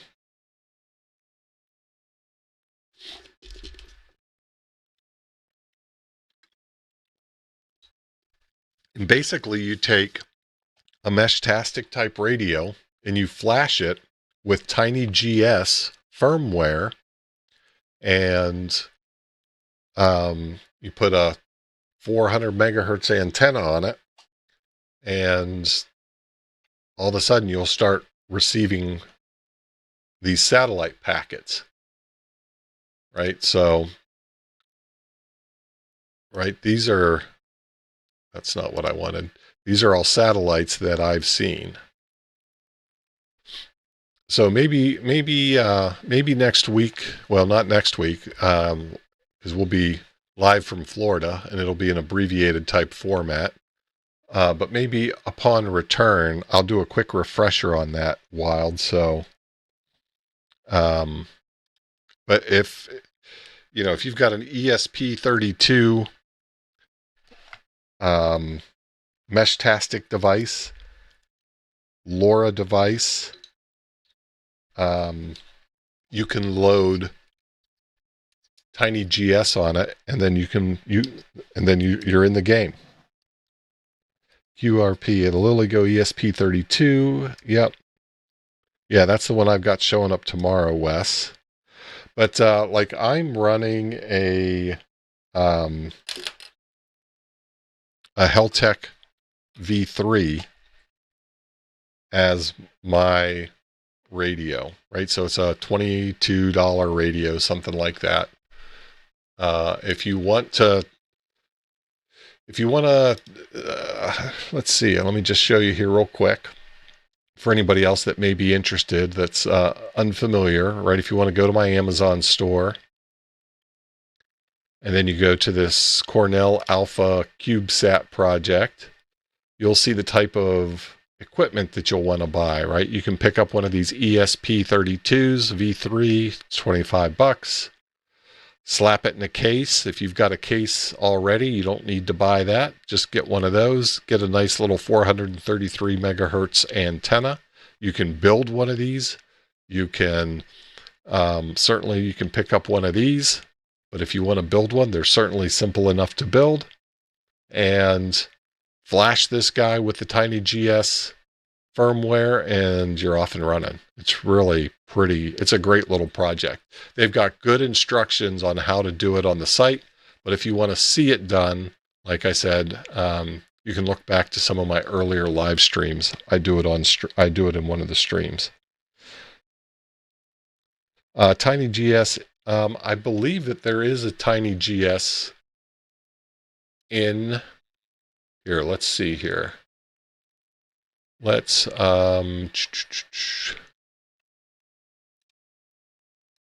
this is probably not the right. Let's see. Maybe it's here. No, I'm trying to remember. This is all the how you do it. Or this is that's the dashboard. If you just do some searching for it, you'll certainly find it too. Let's see. This is probably it right here. Yep, this is it. So this tells you all about the project. It's a really cool project. I guess that's where we were. I guess it's in here somewhere. Let's see. There's a link in here that'll get you to the instructions. Oh, here's a wiki. This wiki probably does it. Right, so this will tell you all about it. But yeah, if you go back like maybe 3 months, I built it on a live stream, and we actually put it up all in the same live stream, and we were able to receive packets in the same night. So certainly something you can do without much fuss. All right, let's see. Bill, what's your station name again? I wonder if Bill is still out there. Do we still have Bill? Yeah, thanks, Wes. I finally found it. You know, I hadn't done it in like 3 months. I pushed all that stuff out of my brain already. I think it was, let's do, I think it was HRT. Ah, this is probably it right here.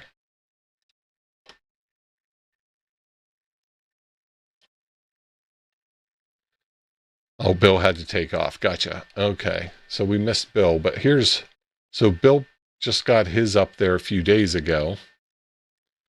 Right? And you can see now I don't know. Let's see if Bill put any detail. So he's using the disc cone antenna. I'm using this antenna right here. This is a quarter wave ground plane. No, it's 5/8 wave ground plane, I think. No, it's quarter wave. It's quarter wave. Quarter wave ground plane. That's what I'm using. Bill had a disc cone on his trailer, so that's what he's using. I don't believe he's got a amplifier. I put an amplifier on mine. He's using the exact same radio I'm using. This is the exact same radio. The difference that I've got, again, is I'm using a different antenna, and I'm running this little low noise amplifier, this little amplifier. I'm also running it on there, and I also have a bandpass filter, 400 megahertz bandpass filter on mine as well. So you can see the difference here, right? Antenna selection, using an amplifier, using a filter, right? I'm getting 900 packets a day. Bill's getting around 140. Okay. So yeah, I know Bill was, gosh, he may have been at an airport. Let's see. But that's what's going on with TinyGS. Yeah, I'm excited to get my 137 radio up. I've got, I also ordered a little dipole kit. I want to compare that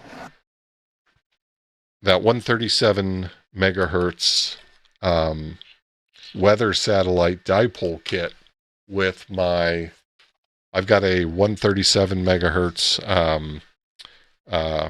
egg beater, the Eggnog's antenna. So I want to compare them and see which one does better.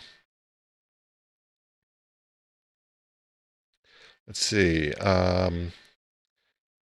Dad's RC Workbench says, I use the same parts for LoRa APRS. Works great. Yep. That's awesome. Let's see. QRP Life had to take mine down 4 weeks ago. Now I need to get it back up. Yeah, get that sucker back up. Oh, the dipole kit. Yeah. Actually, I think I need to add it here anyhow. So let's see.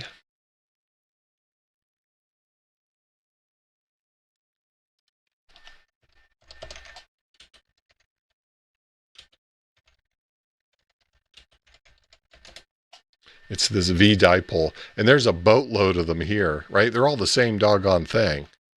There's a boatload of these here. The problem is none of them get to you quickly, right? Look at the lead times on this thing. This thing doesn't get to you till February 24th, February 18th, 19th. But this is the one. Very simple. It's not really anything to it. I think I bought the cheapest one that there was. I think there was one that was $12. Yeah, probably this guy right here. I think this is the one I bought. I think mine is supposed to get here, I think it's the 16th. That's the early part of the window anyhow. Right? Super simple. But I'm going to compare that against the Eggnog's egg beater antenna.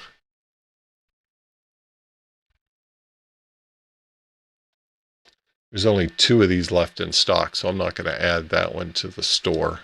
I'll do a little research on it and find the best one and add it to the store.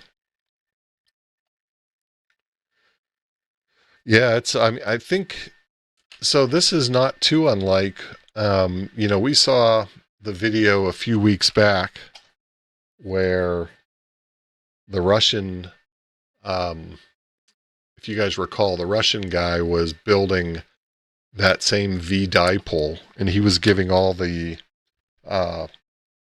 dimensions for how to build that.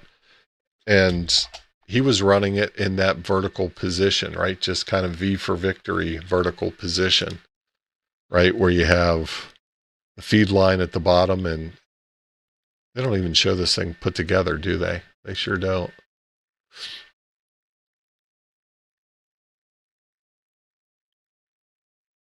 So, like, this would be upside down, basically. But it would be interesting to run it both ways and see which one performs better, right? He was showing it, right, that this would be the upside down position, right? Flip it 180. That's the way he was running it, if you guys recall. Let's see here. Where do we send mailing address to if you're a winner? Just email me at digitalrancher@fenet.io. Here, I'll put it in the...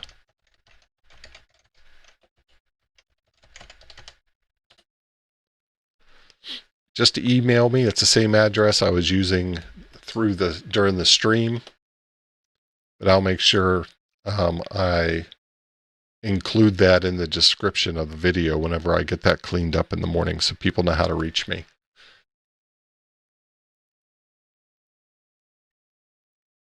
All right, let's see.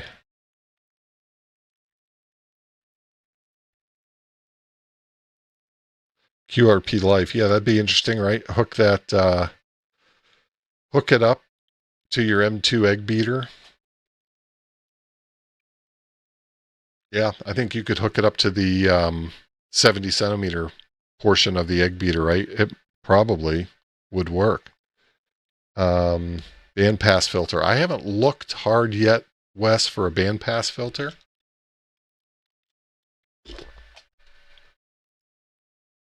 Let's see if we can find one.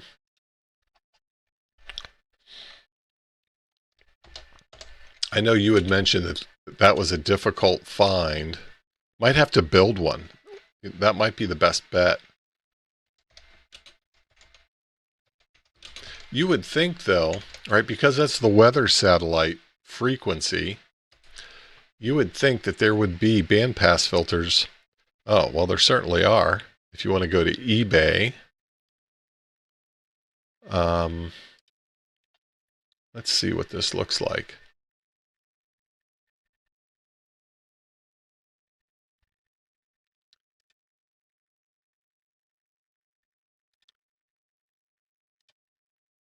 Yeah, probably want to do a little bit of research to make sure we find something that people have had good luck with for sure. Let's see what this is. But I would suspect they're out there, right? Because this is the weather satellite. Yeah, 50 ohms. This one's a little on the expensive side, but you know, in my experience with these bandpass filters, if you can find one that's by some sort of name, something you've seen before. Here, let's look at this. Here's a do-it-yourself.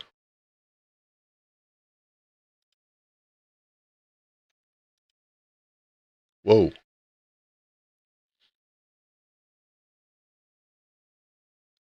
That's interesting. I'm guessing, well,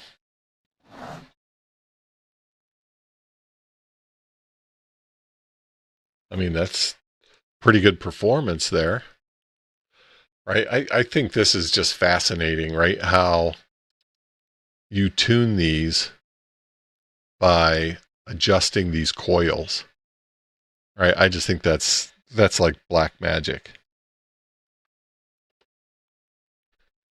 Yeah, that is the other thing, right? Is that in some of these you will find that they're a bandpass filter and a an amplifier. I don't know if that's the case with this one. But if you can find a combo unit, that's probably your best bet.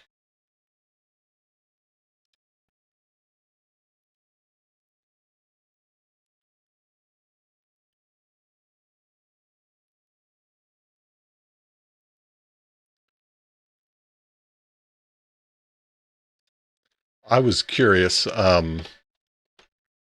what I would see without anything, right? Just kind of put it out there on its lonesome and see what happens. And then start dialing it in, similar to what I did with the 433 megahertz. Yeah, see, for NOAA satellites. So I would think that these should be readily available. Let's see if Amazon's got one. I didn't see Amazon popping up, though. Let's see here. Maybe we'll do it. Do a search for a NOAA satellite band filter. Maybe that's the way to do it. Goodness, what the heck?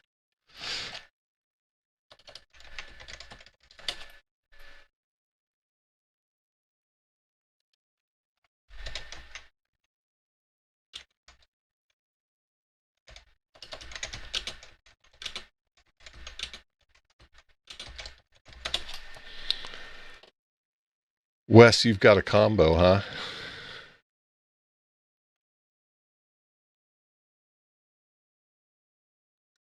Yeah, so you got this guy, the proverbial black box, right? Same exact picture, everything. One's 18 bucks, one's $13. This one even gets there sooner. How embarrassing. All right, let's see.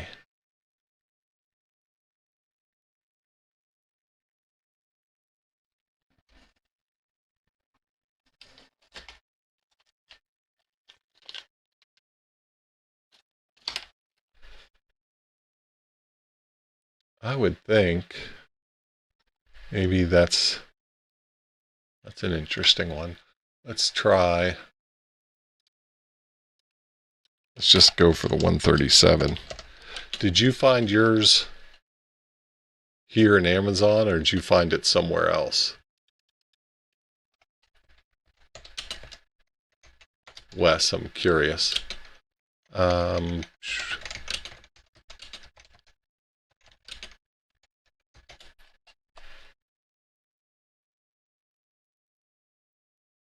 25 bucks. Now this looks interesting here, right? This doesn't look like your kind of normal result. I see two parts. Right, this looks like it's a little more protected from RF, certainly. But that's 30 megahertz to 125. Well, that doesn't, I guess there's maybe different versions. Yeah. Maybe. They got maybe the wrong picture. I don't know. I was intrigued and now I'm worried. Well, I mean, it says right on it 118 to 136. That's probably not a bad one. It's a little more expensive, certainly, but you know, some of those things tend to be a little bit better. But, you know, for this kind of project, you probably want to try a cheap one. But then again, this is the style that I bought for my other one, so. Let's see, can we search for his video? There's a link. Let's see. I'm not following you there, Wild. I'm happy to search for one if you want to give me a little more in the chat there. Maybe I can scroll up and find it. Let's see. Yeah, I'm not sure which video you mean, or who the his is in his video link. Oh, he is our Norwegian ham friend. Okay, so let's try this. I think I'm following you now. I don't know if he's got a website or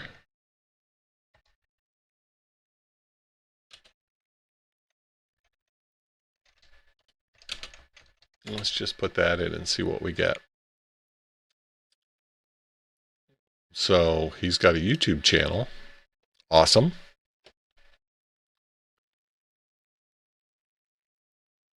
Okay, let's see. Here,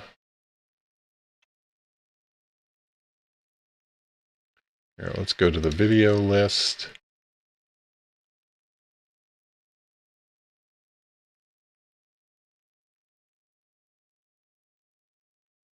I'm just scanning, trying to find something that might look like it's related.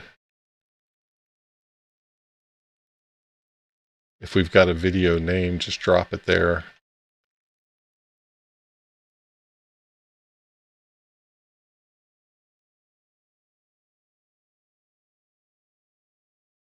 Maybe if I go TinyGS up here and do a search. Oh, the orange one. Right here. This may be the one. Get better LoRa receive with bandpass filter. KE8UFI, thanks for hanging out. Everything worth doing is worth overdoing. Appreciate you being here. Nissan. Hi, and welcome to LB0 Fox India Norwegian Ham Ventures. I'm Morton, LB0 Fox India, and what I have here is a Heltec V3 LoRa board.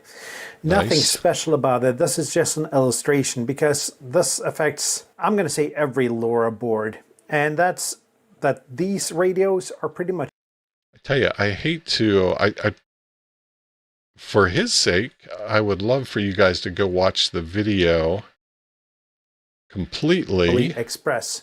And what we're going to do... He's got an AliExpress bandpass filter there. I don't want to have 50 people watching his video through my channel. I'd rather him have 50 people watch his video through his channel. But let's see here. Looks like he's got some links in here as well. He does. Good. So he's got a filter here that looks like he's had some luck with. Got to buy me a coffee out there. If you like what he's doing, if he helped you out, drop him some bucks for a coffee. Yep, link is in the description. So yeah, go check out his channel. It looks like he's got a lot of great videos out there. That's awesome.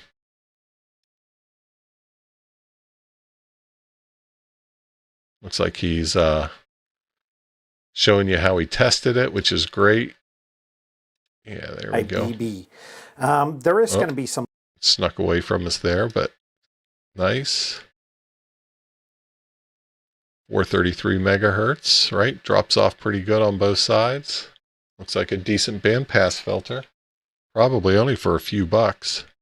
Let's just take a quick look. Look at that, 10 bucks. So, yeah. Good call. Thanks for throwing that out there. Wild. Appreciate it. Yeah, definitely some great great topics. I love the topics he's got out here. A lot of good stuff. A lot of good stuff for sure. 500 videos. He's putting the work in. Nice job. Nice job. Okay, let's see. Yeah, there's if we go back and look at this here, well, if we look at this here, and I'm responding, somebody made a comment, Morgan, that this could get spendy. But if you look at, I've got a single radio up with a single antenna, and I'm getting the 435 megahertz.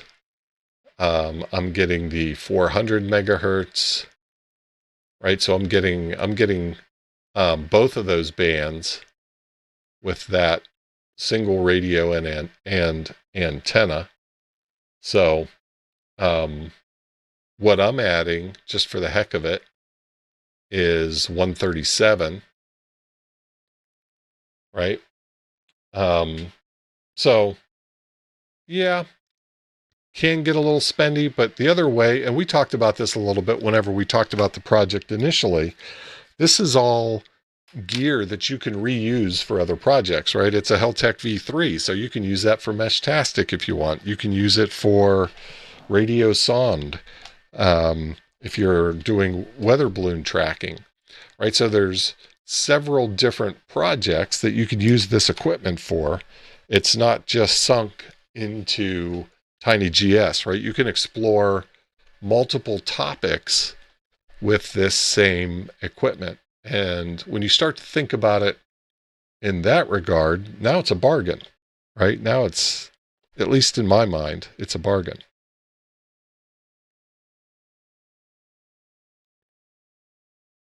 Yeah, 2 boards will cover it. And, I've pointed out Wes's log before. He's got some great, let me see if I can find, help me out, Wes. It's a blog spot. Goodness.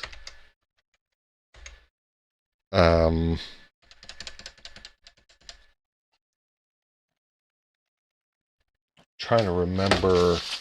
I have it written down here. Do I have it written down? I'm pretty sure I do. I think it's just, yeah, I got it written down here. I think it's just KQ4 West. Yeah, okay.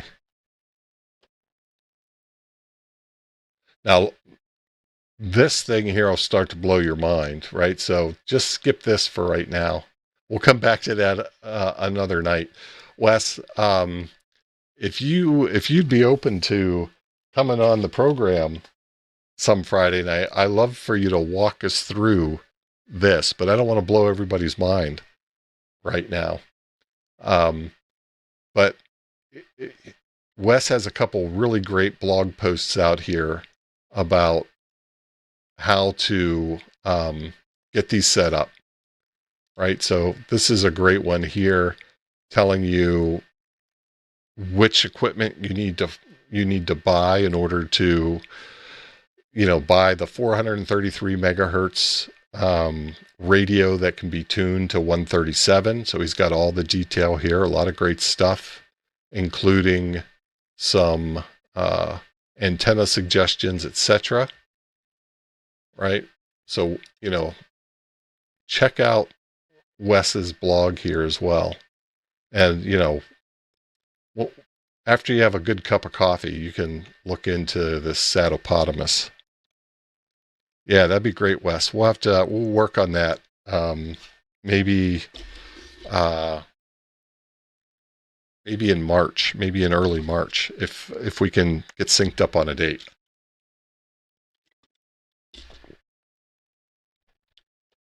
We have some really really creative and smart people in the community here. So I would love to share what these guys are doing, because we've got folks doing a lot of really great stuff.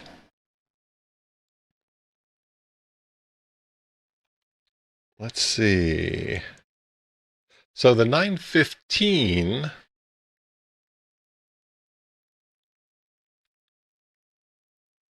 isn't really kind of in the cards here, but 868 is. Now, what's interesting about this, if we zoom out here a little bit, right, some of these different frequencies are supposed to be turned off. They're supposed to be geofenced, right? So when these satellites go over certain geographies, they're supposed to stop transmitting if there's overlap in their frequency space. But I don't know that all of them are great at that. So it would be interesting to put up an 868 megahertz radio here in North America and see if anybody's actually transmitting when they fly over North America, because they should be turning off their radios. Now, maybe they are, maybe everybody is. I wouldn't be surprised, right? We see no radios listed here.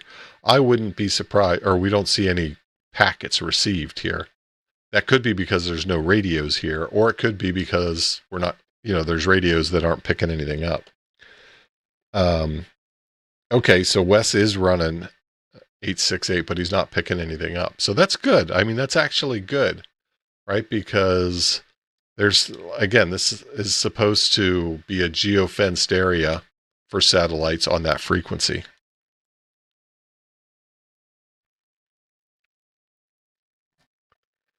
Let's see, QRP Life. Can you shoot to where to change band? Here, let's look at Wes's.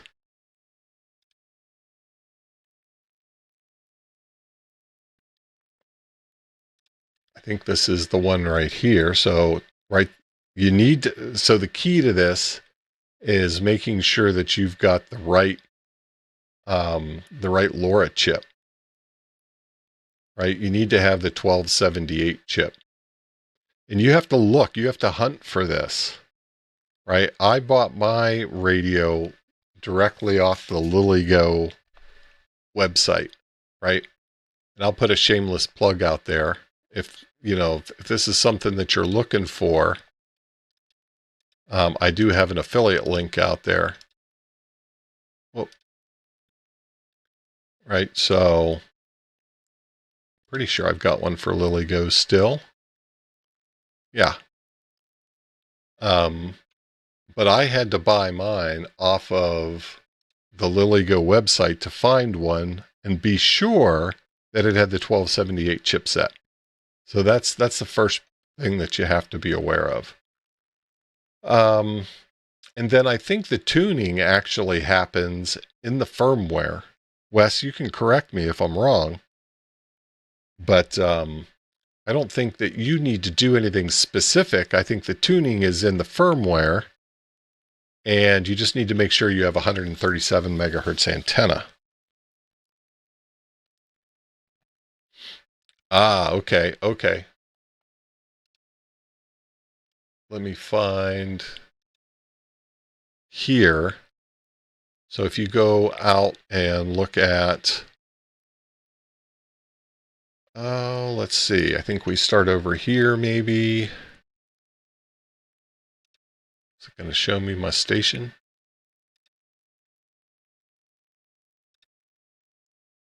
Right, so you could edit the station. Nope, that's not where I want to do it. Is it under operate? Yeah, it's under operate. So you can customize this right here, changing the frequency right there.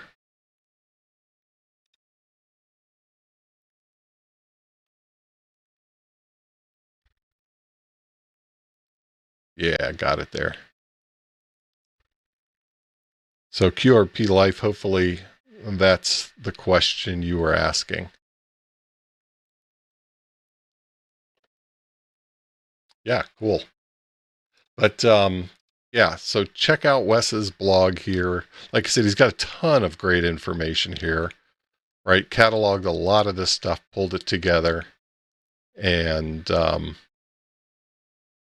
he's done all the hard work for you guys. So go check it out. All right, let's see. Hey, we still have 40 people hanging out, 43 people hanging out. This is kind of what happens on the late shift. We just we go in any direction, kind of whatever anyone's interested in talking about is where we end up going. If we have new folks out there, you know, usually what I'll do is I'll start out with a topic, and we'll cover that topic in about an hour, hour and a half, and then it's a free-for-all. All right, Wes. Hey, thanks for hanging out. It was great having you out in the stream. Enjoy your weekend, and we'll catch you sometime soon here. Yeah, that's the key. Bookmark that.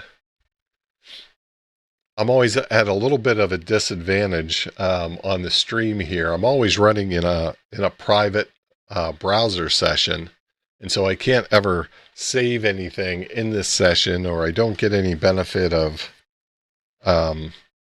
any history or anything. So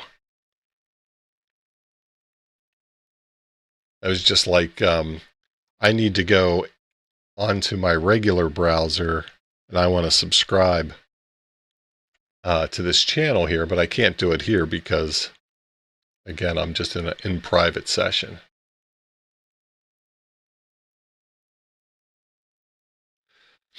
But yeah, I don't know. I'm curious here what you guys think about the decision to flash the most recent alpha as opposed to a stable firmware, right? There's liable to be several hundred people running Meshtastic at Hamcation, hopefully more than that. But I would think there's at least 300-400 people, could be more. I don't know that I would have rolled the dice on a alpha firmware if I was building this out for an event.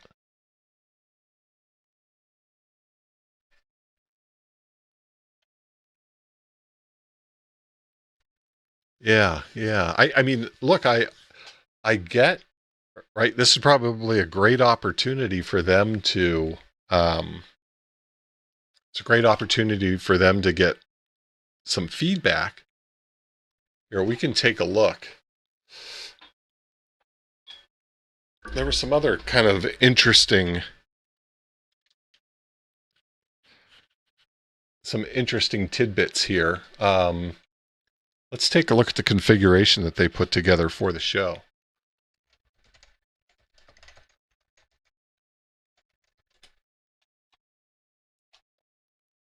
Okay, I've flashed a couple of devices already. So here's the device, and this is just a what is this board? This is a Heltec T114, MusiWorks Heltec T114. And I guess let's take a look at the configuration here. First of all, you have 3 channels, right? So their channel 0 is called Hamcation. They have Node Chat and Yard Sale. We've seen similar channel configurations in previous firmwares that were provided for events. So that's kind of standard. But let's get into the config here a little bit. Let's see. LoRa. Let's look at the LoRa. So they have it to not forward MQTT. I'll show you why I'm calling that out here in a minute. Using short turbo as the modem preset. Now, this will be really interesting because I know last year at Hamvention, the Hamvention firmware was on short turbo, and I felt like there was an awful lot of chatter that ran my battery down significantly. So I'm curious if I have a similar experience this year.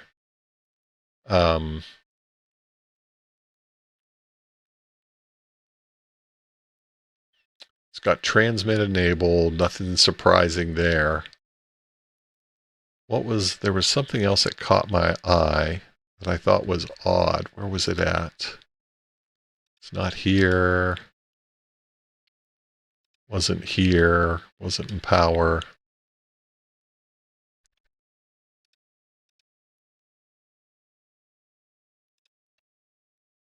Where was it? I'm still not that used to looking at this in the web client. I almost always use my... Was it in the keys? Was not in the keys. Must have been in module config. Let's see. MQTT's disabled. You know what? Let me look on my phone. There was a curious setting. Let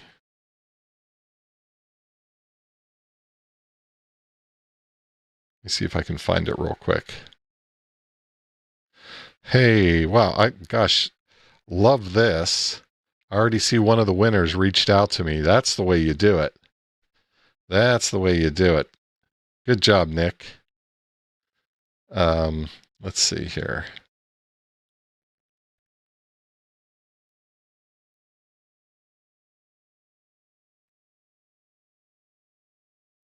What was I trying to find here? I wanted to see the configuration.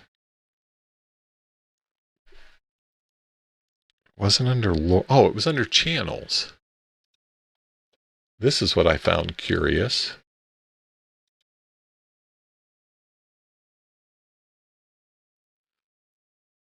They have the uplink enabled.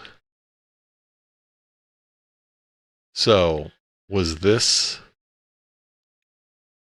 an oversight? Or, put your conspiracy theorist hat on, or with this being an alpha configuration, getting a few hundred people to run it, are they sending some telemetry behind the scenes to an MQTT server? Interesting, right? Oh, I just saw Robert emailed me as well. Nice work, Robert. Good deal. Yeah, that's great. Fantastic. So I just thought that was interesting, right? It's interesting that they picked an alpha firmware. It's interesting that they've got this setting. Now, this could very well have just been, you know, a fat-fingered setting. But again, put your conspiracy theory hat on. You know, here's a chance to get feedback from over 400 probably users on an alpha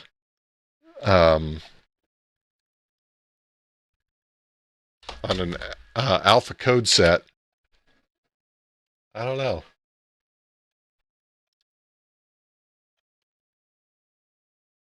You guys tell me what you think. I'm sure those guys would tell me I'm crazy. Right? Those guys being the Meshtastic guys. I can tell you they told me I was crazy whenever I put out my video, hoping that their new organization didn't ruin Meshtastic. And hey, I have to give them credit, right? They said I was crazy. So far, it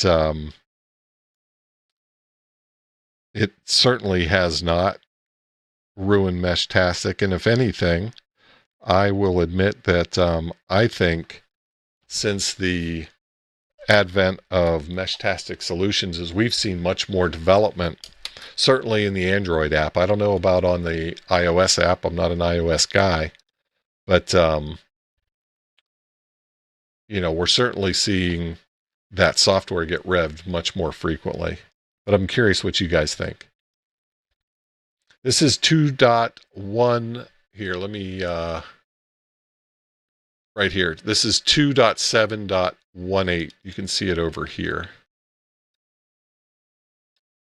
2718. The current stable firmware is 2715, I believe. I'm pretty certain. Let's take a quick peek here.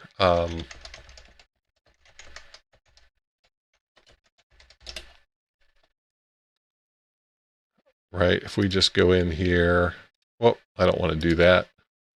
I'm just going to pick something, anything, Heltec T14 or T114. See here, we are using the unstable 2.7.18. This is the latest, newest, meaning firmware, right? Where the stable, and I have to look behind my monitor or my camera, is 2.7.15. Yeah. So 2.7.15 is still the most stable. They put us on the latest, newest firmware.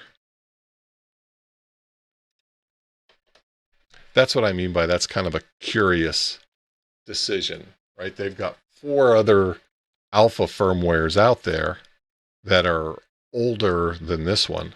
Now, I don't know how they rev these, right? I don't know if maybe 2.18 is, maybe it fixes issues in all of these others. So maybe you could argue that that's the best of the alpha firmware. Probably is, but I think that also means it's been out in the wild the least amount of time.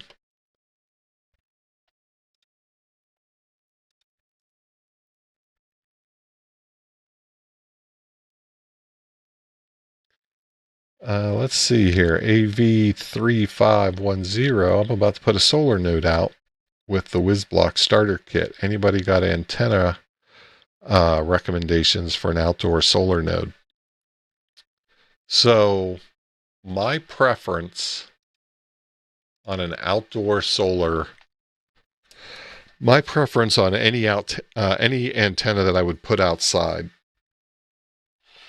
if I'm going to put it up, especially on a tower or at a height that's going to be difficult to get to, I'm going to want to put something out there that's got an N connector on it that I can weatherproof,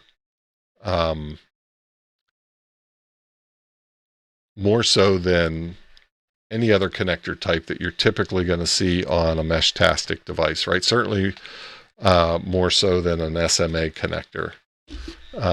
Those are not great for weather sealing. So I would pick something with as much gain as you want, right? I think you can get at a pretty inexpensive price tag a fiberglass antenna with somewhere between 5 and 8 dBi with an end connector on it, that's what I would do. I would go in that direction.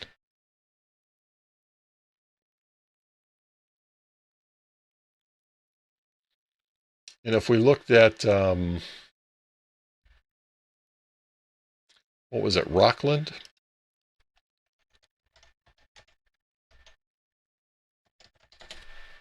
They had, well, it's not that way.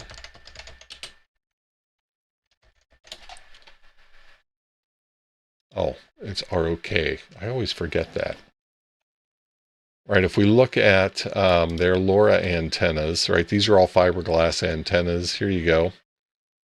Right, somewhere between 5 and 8 dBi. But the key here is I would get something with an end connector on it. Right, those are much, here you go. Here's an end connector. Here's an end connector. Right, they're a little more expensive. That's a better connector. Let's see if we can find something else here with an end connector on it. This has an end connector on it. You're only getting 3 dBi on that one. Kind of the sweet spot, I think, is probably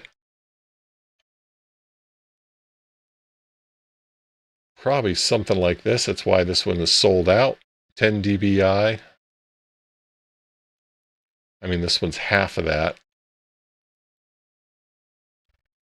But if we just take a quick peek at that, right, this is a connector that you can rely on.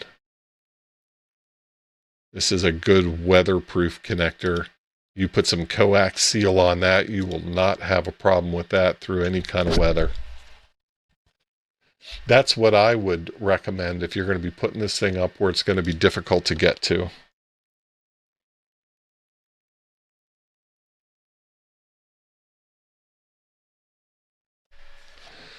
Let's see. Mike says that law sounds like they want to control outlaw 3D printers, since you shouldn't be able to print anything, shouldn't be able to buy anything locally. Wouldn't be able to buy anything locally. This is the same states that want to outlaw using salt on icy roads. Yeah, I mean, it's, I think it's a problem, right? Because I think it also starts to have an impact on right to repair, and some of those other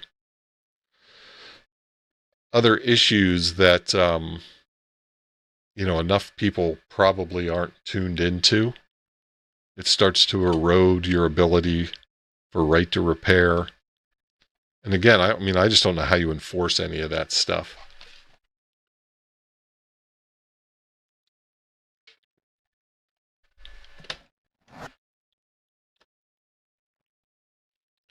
All right, let's see.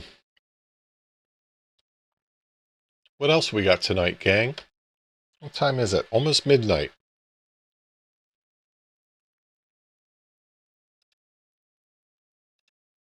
Try to do a little, I'm going to leave that up there. I want to add that to my show notes. Oh, I should have left. I'm going to... Yeah, you don't even have that. I forgot. I want to add Wes's back on here. I got to put it in my show notes. Yeah, let's see.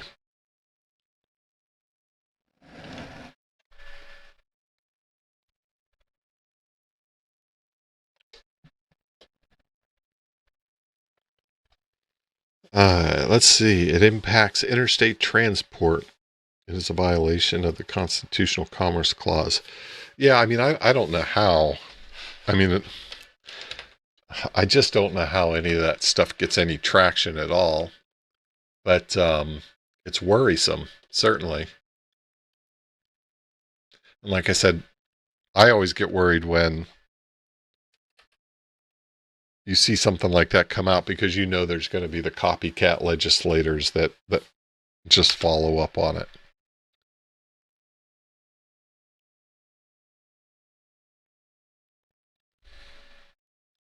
All right, what's QRP Life saying here? Is that your Meshtastic node?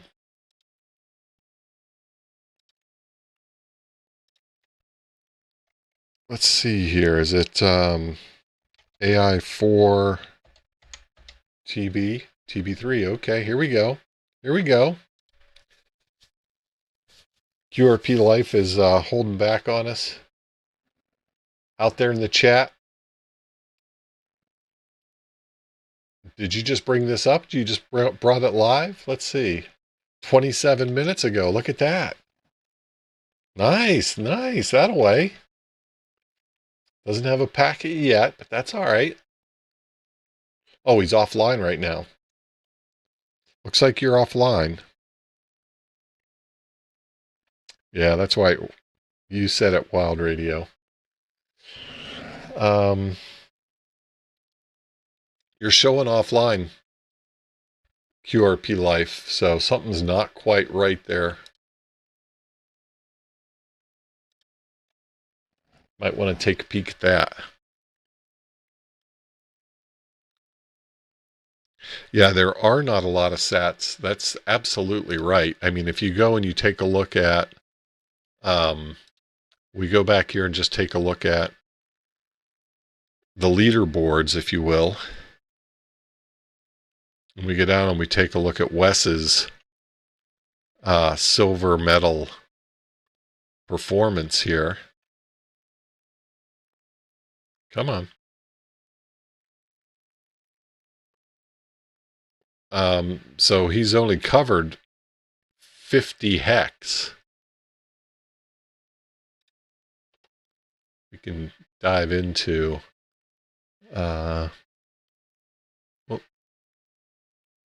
so here's what he's covering with his 137, right? These hexes are where he has had where he's had a packet received from.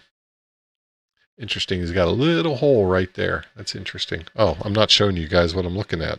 Sorry, guys. But this is what Wes, right? This is his 137 footprint. He's got 116 overall. In the last 24 hours, he only hit 50. So you're right. There's not a lot of satellites in 137. So it doesn't take much either to kind of play in that sandbox. Right? You get just a few. Look at these over here, right?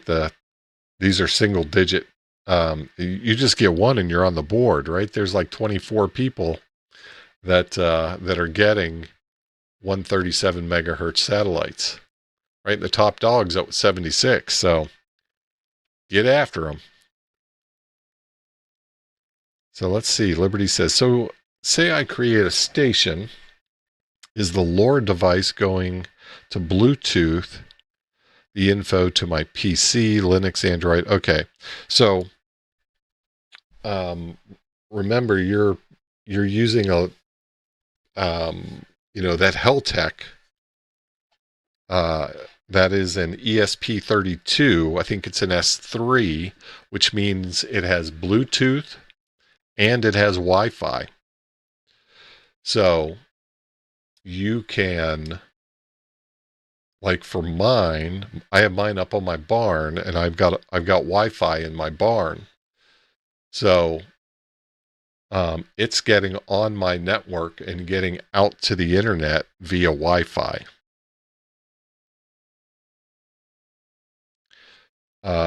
You can interface with it over Bluetooth as well, but of course you're going to get, Wi-Fi is going to give you some greater capability, greater distances that you can cover. So it doesn't need to, once you have it configured, it doesn't need to talk to your PC, doesn't need to talk to your, doesn't need to talk to anything, right? Once you have it configured and it has a gateway to the internet and it does that via Wi-Fi, all this data gets pushed directly up to the internet. And then they compile all that data and then they provide the dashboarding. So there's no footprint at all on your local machine once you get it set up. Hopefully that covered your question there.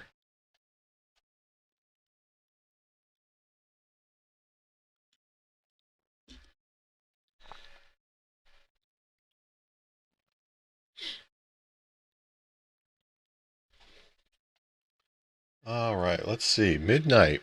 We have hit midnight.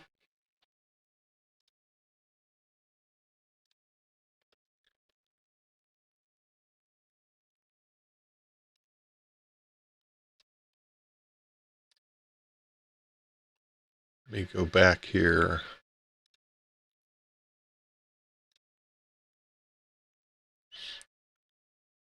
QRP Life still has his offline. Oh, he's got to change networks, he said. Okay, good. Do all the Meshtastic boards have Wi-Fi? No. No, they do not. So if we go back to, gosh, do I still have that up here somewhere?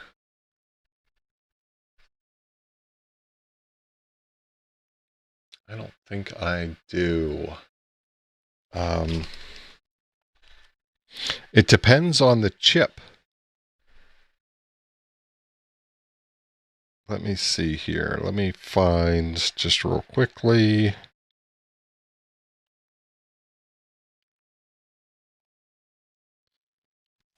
I had a reference that I shared last week. And again, I'm being victimized by the fact that I don't have, that I'm running on a in private browser.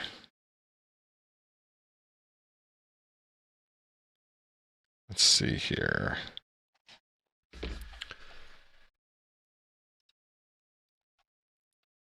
Let's look at this here.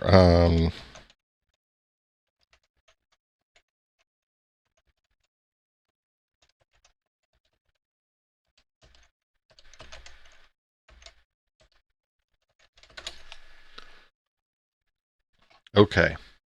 So we looked at this a little bit last week. But if we look at, these are all ESP32 chips, right? ESP32, what do they call them? SoCs. Okay. And some of them, like we're using the ESP32S3 on a Heltec V3. I'm almost positive that's the chip that's being used. This has both Wi-Fi and Bluetooth. Now that one, it doesn't, let's see if we can. I think there's better definition down here. Yeah, so ESP32S3. Okay, it has Wi-Fi and Bluetooth. BLE Bluetooth, right? But if we look at another chip, let's see here. This one, the ESP S2, this one doesn't have Bluetooth, Wi-Fi only. And some of them don't have Wi-Fi. And the same is true with the NRF chips, right? There's different NRF chips. Some of them have Wi-Fi, some of them don't. What is it? The NRF 5284. Is that what it is? Yeah, 5284. So this chip, which is a very common chip, right? This is a really low power chip, so a lot of manufacturers like that, right? This new Trekker Delta uses the NRF 5284. That does not have Wi-Fi. So it's a great chip. here you can see, right, it's got Bluetooth, but this one doesn't have Wi-Fi. So different chips have different capabilities, I guess, is the best way to think about it. So you got to know which chip your device has.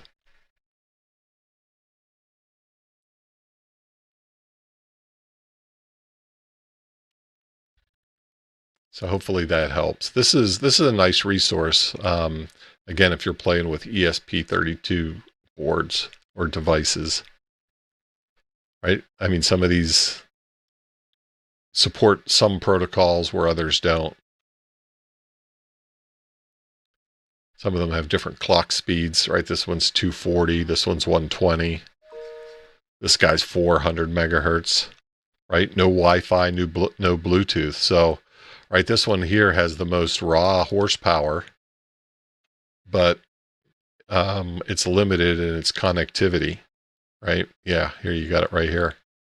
No Wi-Fi, no Bluetooth, 400 megahertz, RISC-V processor.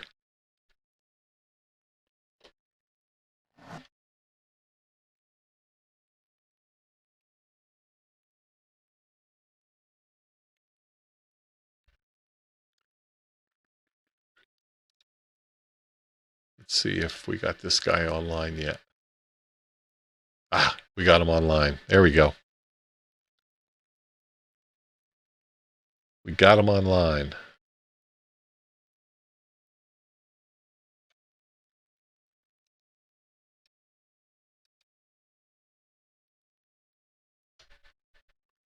There we go.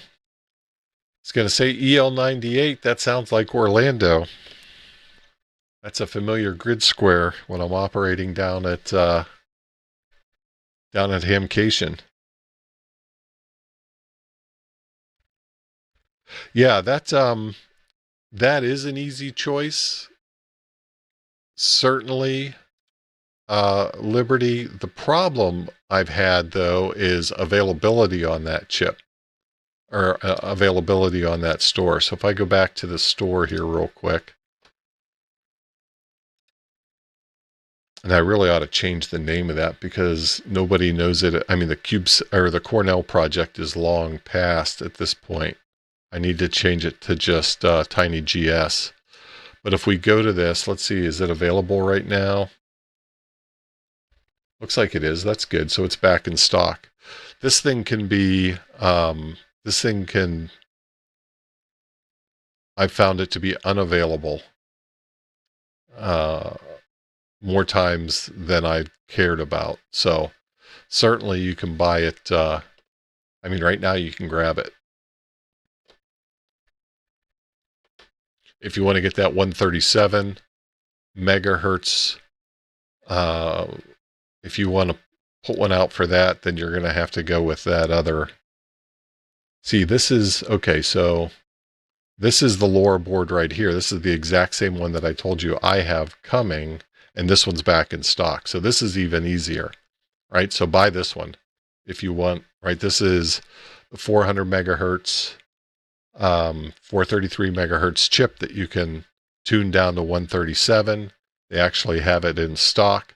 Here's the bad part. Look at that. That sucks. That sucks. If you buy this from LilyGo, you'll have it in like 3 or 4 days. You're going to have to wait a month to get it through Amazon. So don't buy it. Don't buy it here. Don't buy it here. Instead, go out to LilyGo if you want that one. Let's see here. Let's see. Let's say 433 megahertz. I'm curious if it's still in stock. And you want this one, the V161. Okay. You want to go United States. You want to go this guy down here, this 433 megahertz. That one will have the right chip in it, the 1278. That's the chip that you want. Now, and that one, of course, is a few bucks more, right? You saw that $15 and then it jumped up as soon as, but this ships from the US. Some of their radios, depending on what you're using them for, are only available coming from China, but this one is available in the US. Hey, wow, look at that. Prep Ham Paul. Paul, where you been, man? Thanks, buddy. Thank you so much. Paul, we missed you tonight. We had a lot of fun, but we missed you. Here, let me show you something, Paul.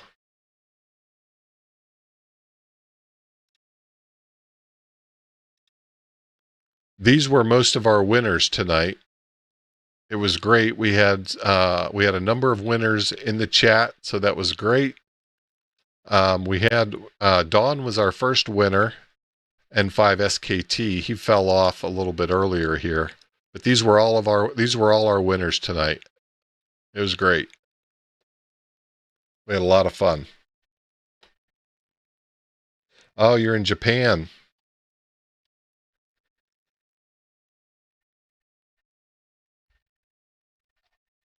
Well, thank you for stopping in, and thanks for dropping the memberships out there.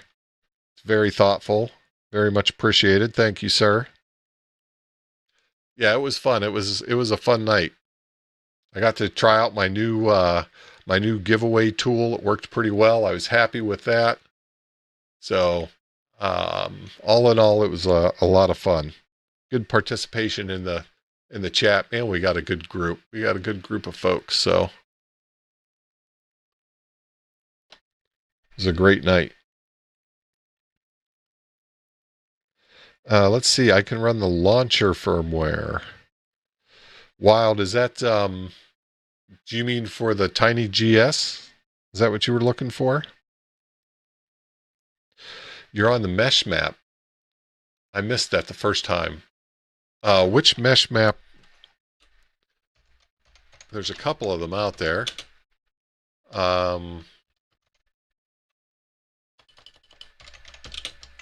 There's two of them out there.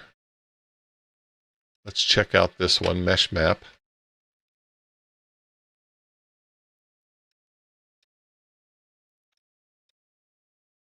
All right, so let's see. Are you in Tokyo?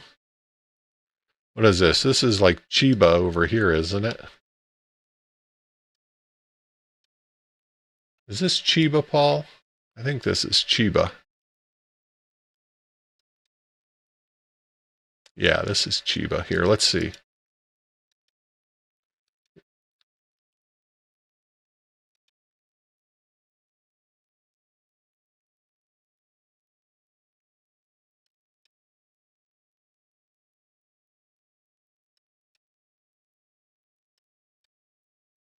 Let's see. You were just on it to the left of that Tokyo Bay. Chiba is on the right side of the bay. Yeah, that's what I thought. This is Chiba on this side, right? And then, are you one of these? Well, you could be any of these here. Oh, Prep Ham Paul, there he is. There's our buddy Paul. Got his Wio tracker, very nice. Rocking the long fast. Ah, very nice. Hey, that's fun. That's awesome. Paul, I want to make sure, did you see that we got a Orlando flash, web flasher here for Meshtastic?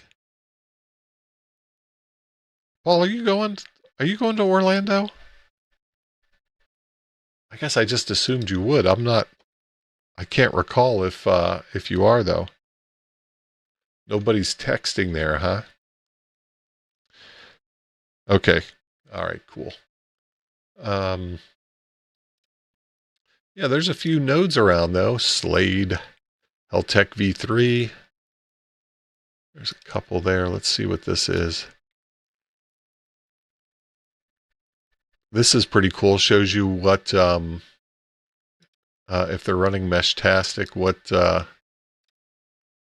what their root node is.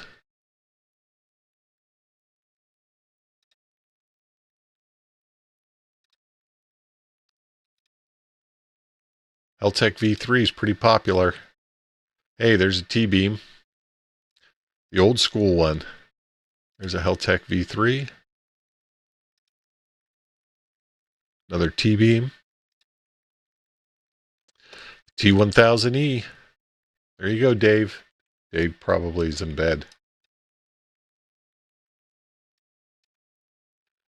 Nice. Okay, you're going to be there Wednesday. Nice. Yeah, I'll be there Wednesday as well.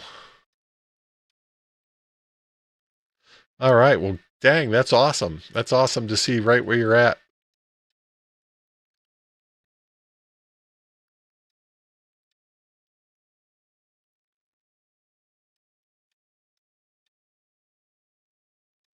Trying to see where the airport is.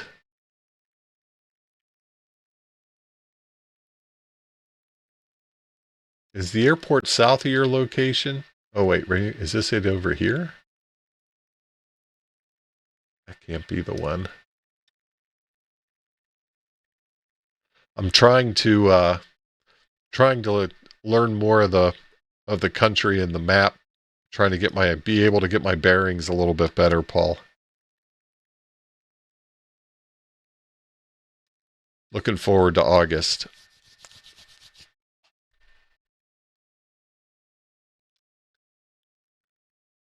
On the west side of the bay, you were right there. Okay. Yeah. Right here.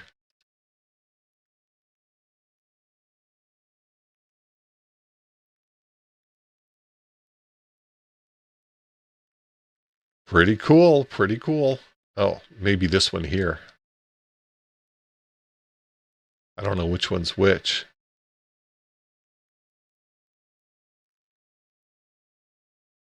That's pretty cool. All right. Yeah, well, thanks for letting us know you're on the map, Paul. That's awesome. It's awesome to see. Right? Paul's what, 5,000 miles away, but we can find him easily here. With no trouble at all. We can locate him.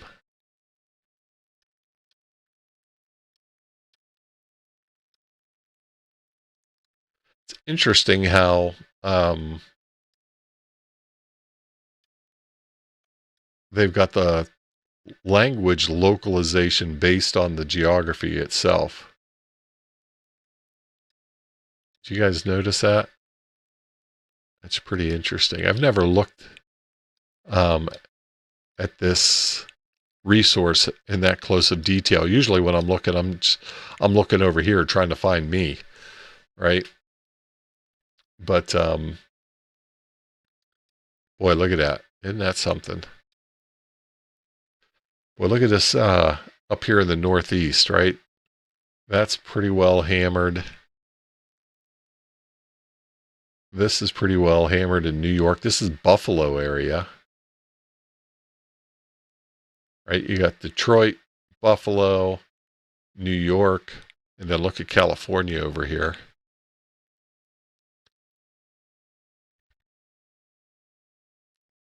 That's interesting. So this is Central Coast. Those are the mesh hotspots. Like even Texas is, I guess Texas is too spread out to get a density like that. But that's pretty wild. I'm surprised Western New York. Look at Western New York. Well, I guess they're pulling in Ontario too. But even, Buffalo showing out. Buffalo, Rochester. I tell you, Pittsburgh is pretty weak.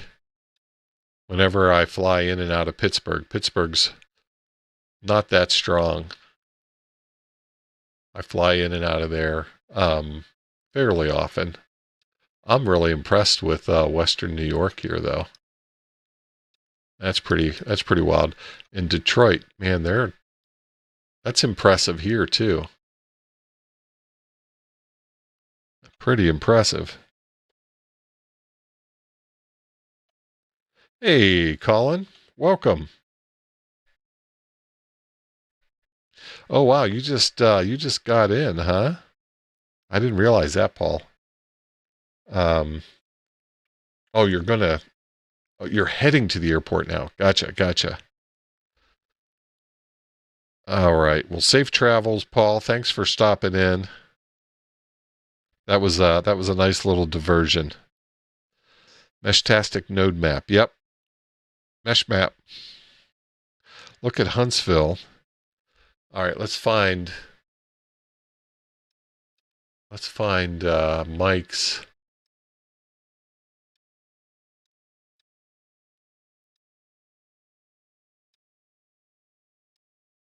All right, let me get my bearings here. Where's Mike at? He's not that far over there, is he? No, he's got to be down. Here we go. He's probably the only guy here. No, who's this? Cool Meshtastic Omni.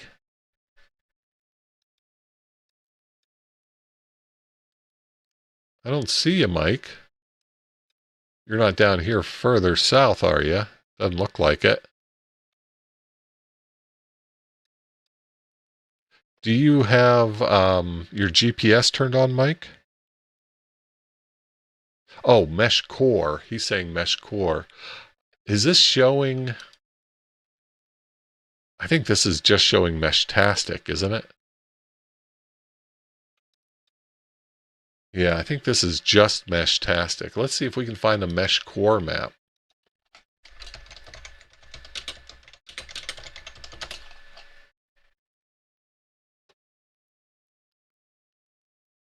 Let's check out the Meshcore map. We'll see if we can find you here, Mike.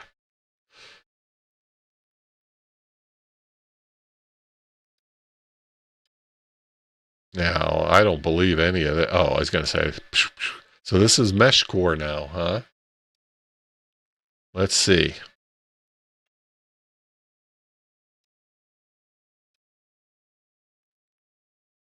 I'm not seeing any of these nodes when I drive around. I can promise you that. All right, let's go down. Here, this is probably Mike. Is this Mike? Well, he's kind of in a weird spot there. Let me move this over here. Ham to the core? It doesn't sound like K8MRD. Oh, that's it? Ham to the core. Oh, inserted a day ago. Yeah, there you go.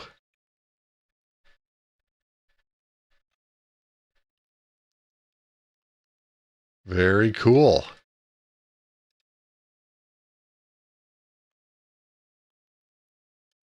Mike's on the map.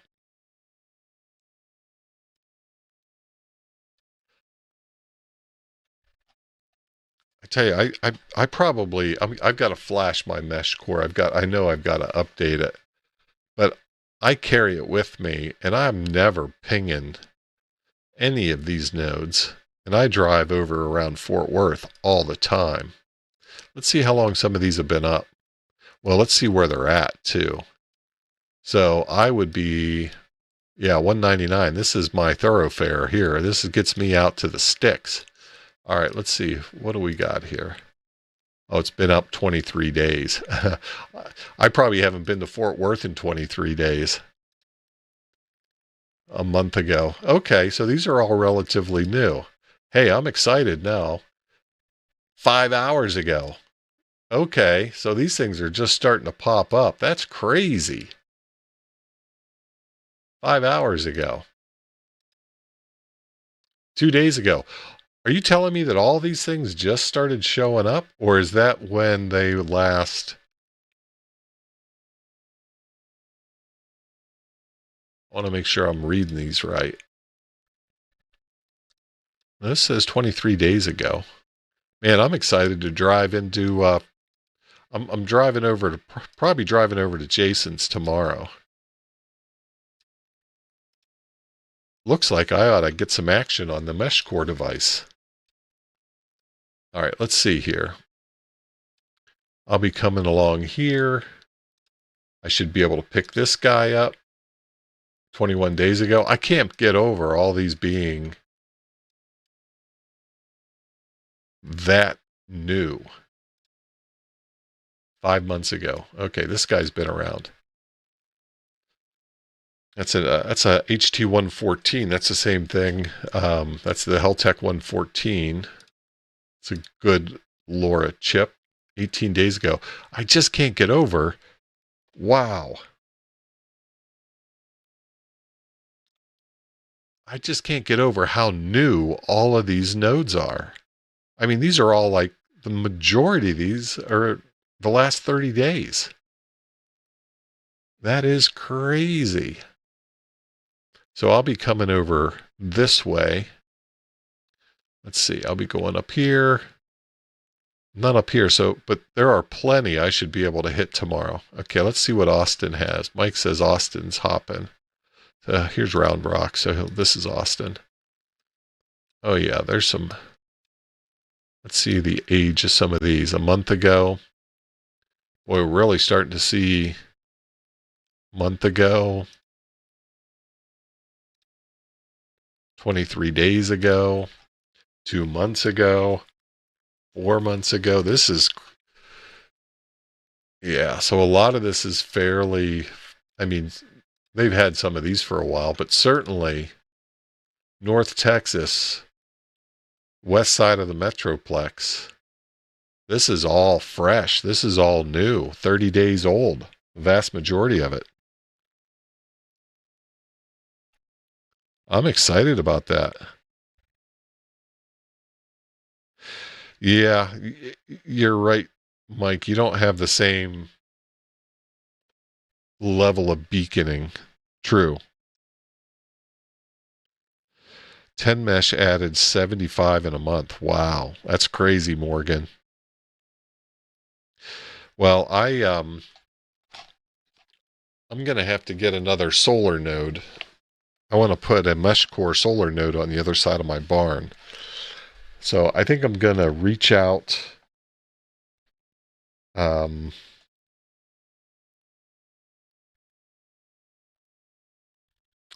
I think I got to get one of those ordered. Yeah, definitely got to start filling in the gaps. I've got to start talking to some folks too. Let's see. I'm going to go back here.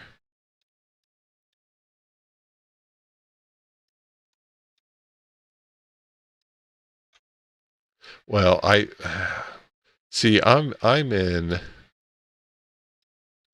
this area here. This is Wise County right here.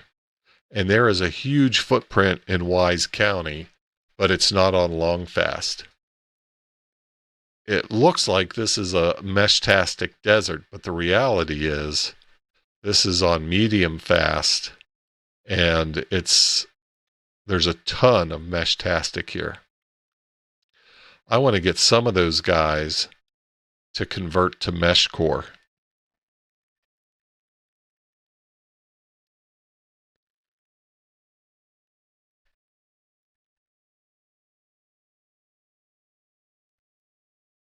Get a 1 watt board.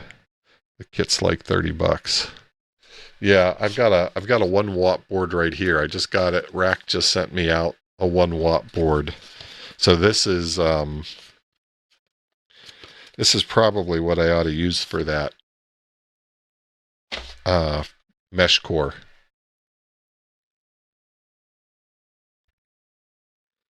So here's the way I think about it, Paul. Paul's asking, what's the key difference that one would use one over the other? The way I look at it is, and this is all based on the routing, the way that each solution handles routing. Meshcore does a better job if you're in a and this is my opinion, this is the use case as I see it.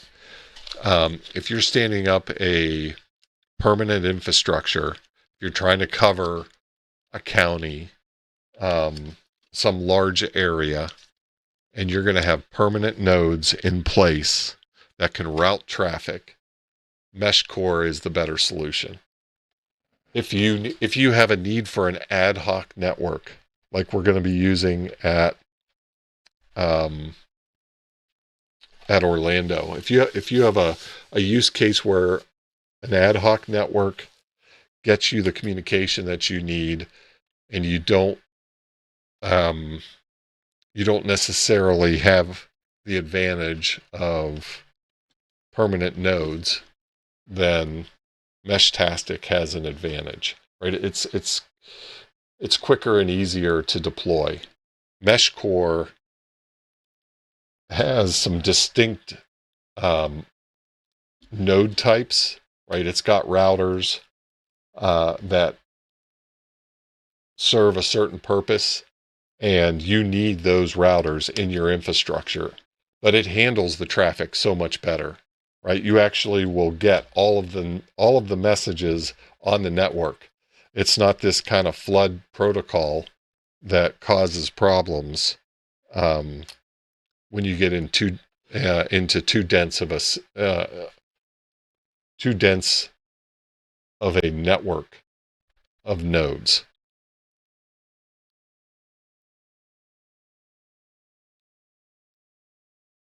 Yeah, it's the same device. That is the beauty of it.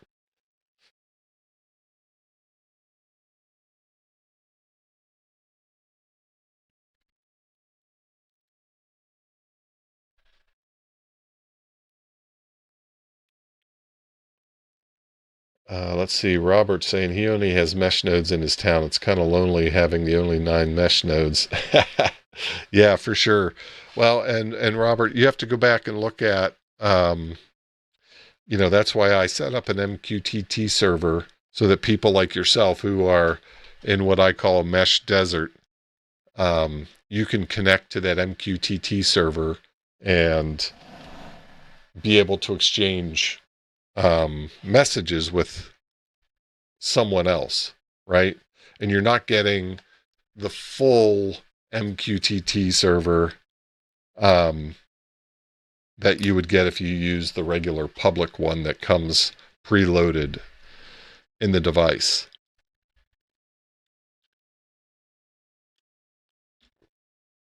Like I've had numerous chats with Ed in Philly over Meshtastic. Now, yes, we're using the internet, but we're also able to chat over a secure communication channel that we have control over. And sure, we're using the internet, but we're able to talk, we're able to chat.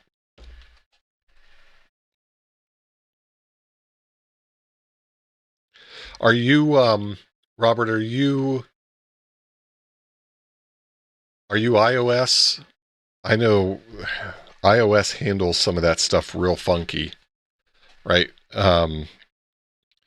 Frank and I worked at that for quite a while. We were able to make some slow progress, but certainly it works better on Android than it does on iOS. Kind of sucks on iOS, actually.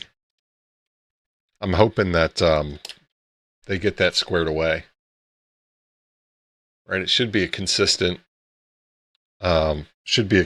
experience regardless of device.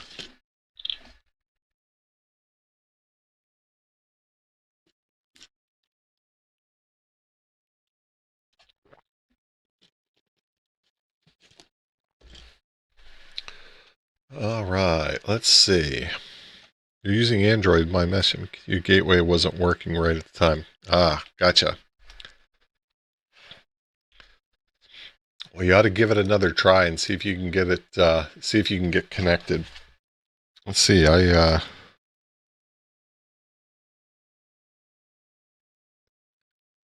got a little app here that lets me see who's getting connected too. See if anyone's been on it. Oh yeah. Who is that? Let's see. Yeah, there's still people using it, so.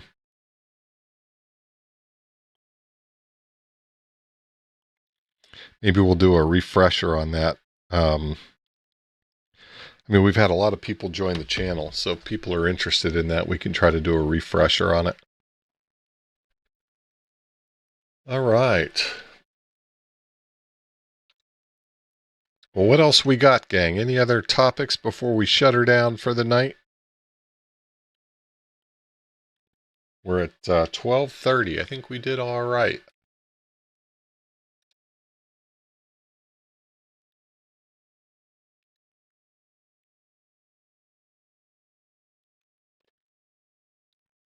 Yeah, we'll hit that again. Let me make a note.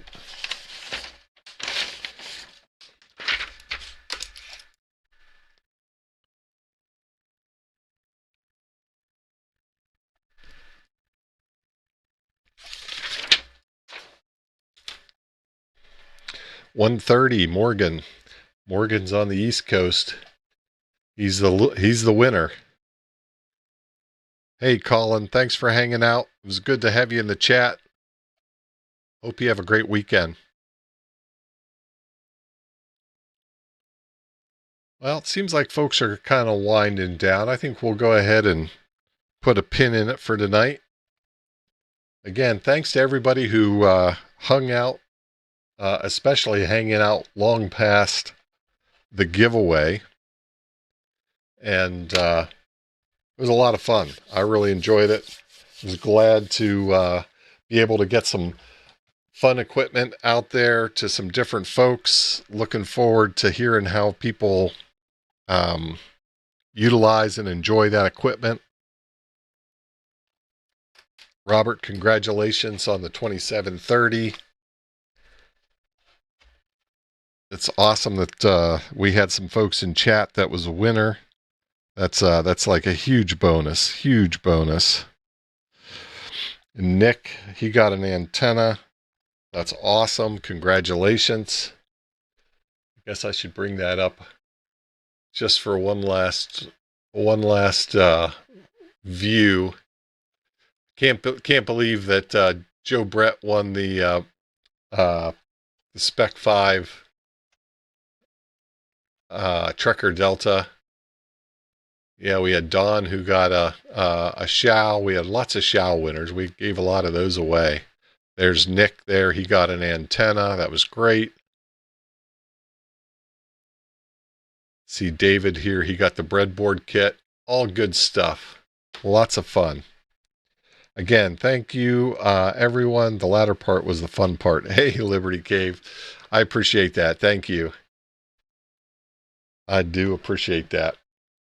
Hope everybody has a great weekend. Remember, Jason's got a stream coming up on Sunday to talk about Hamcation. So if that's in your plans, make sure you guys check out that stream. Hopefully we'll get a chance to see some of you folks, maybe meet some folks for the first time out in Orlando. That would be fantastic. And safe travels out there, folks, and looking forward to it. Hope you guys all have a great weekend. 7-3.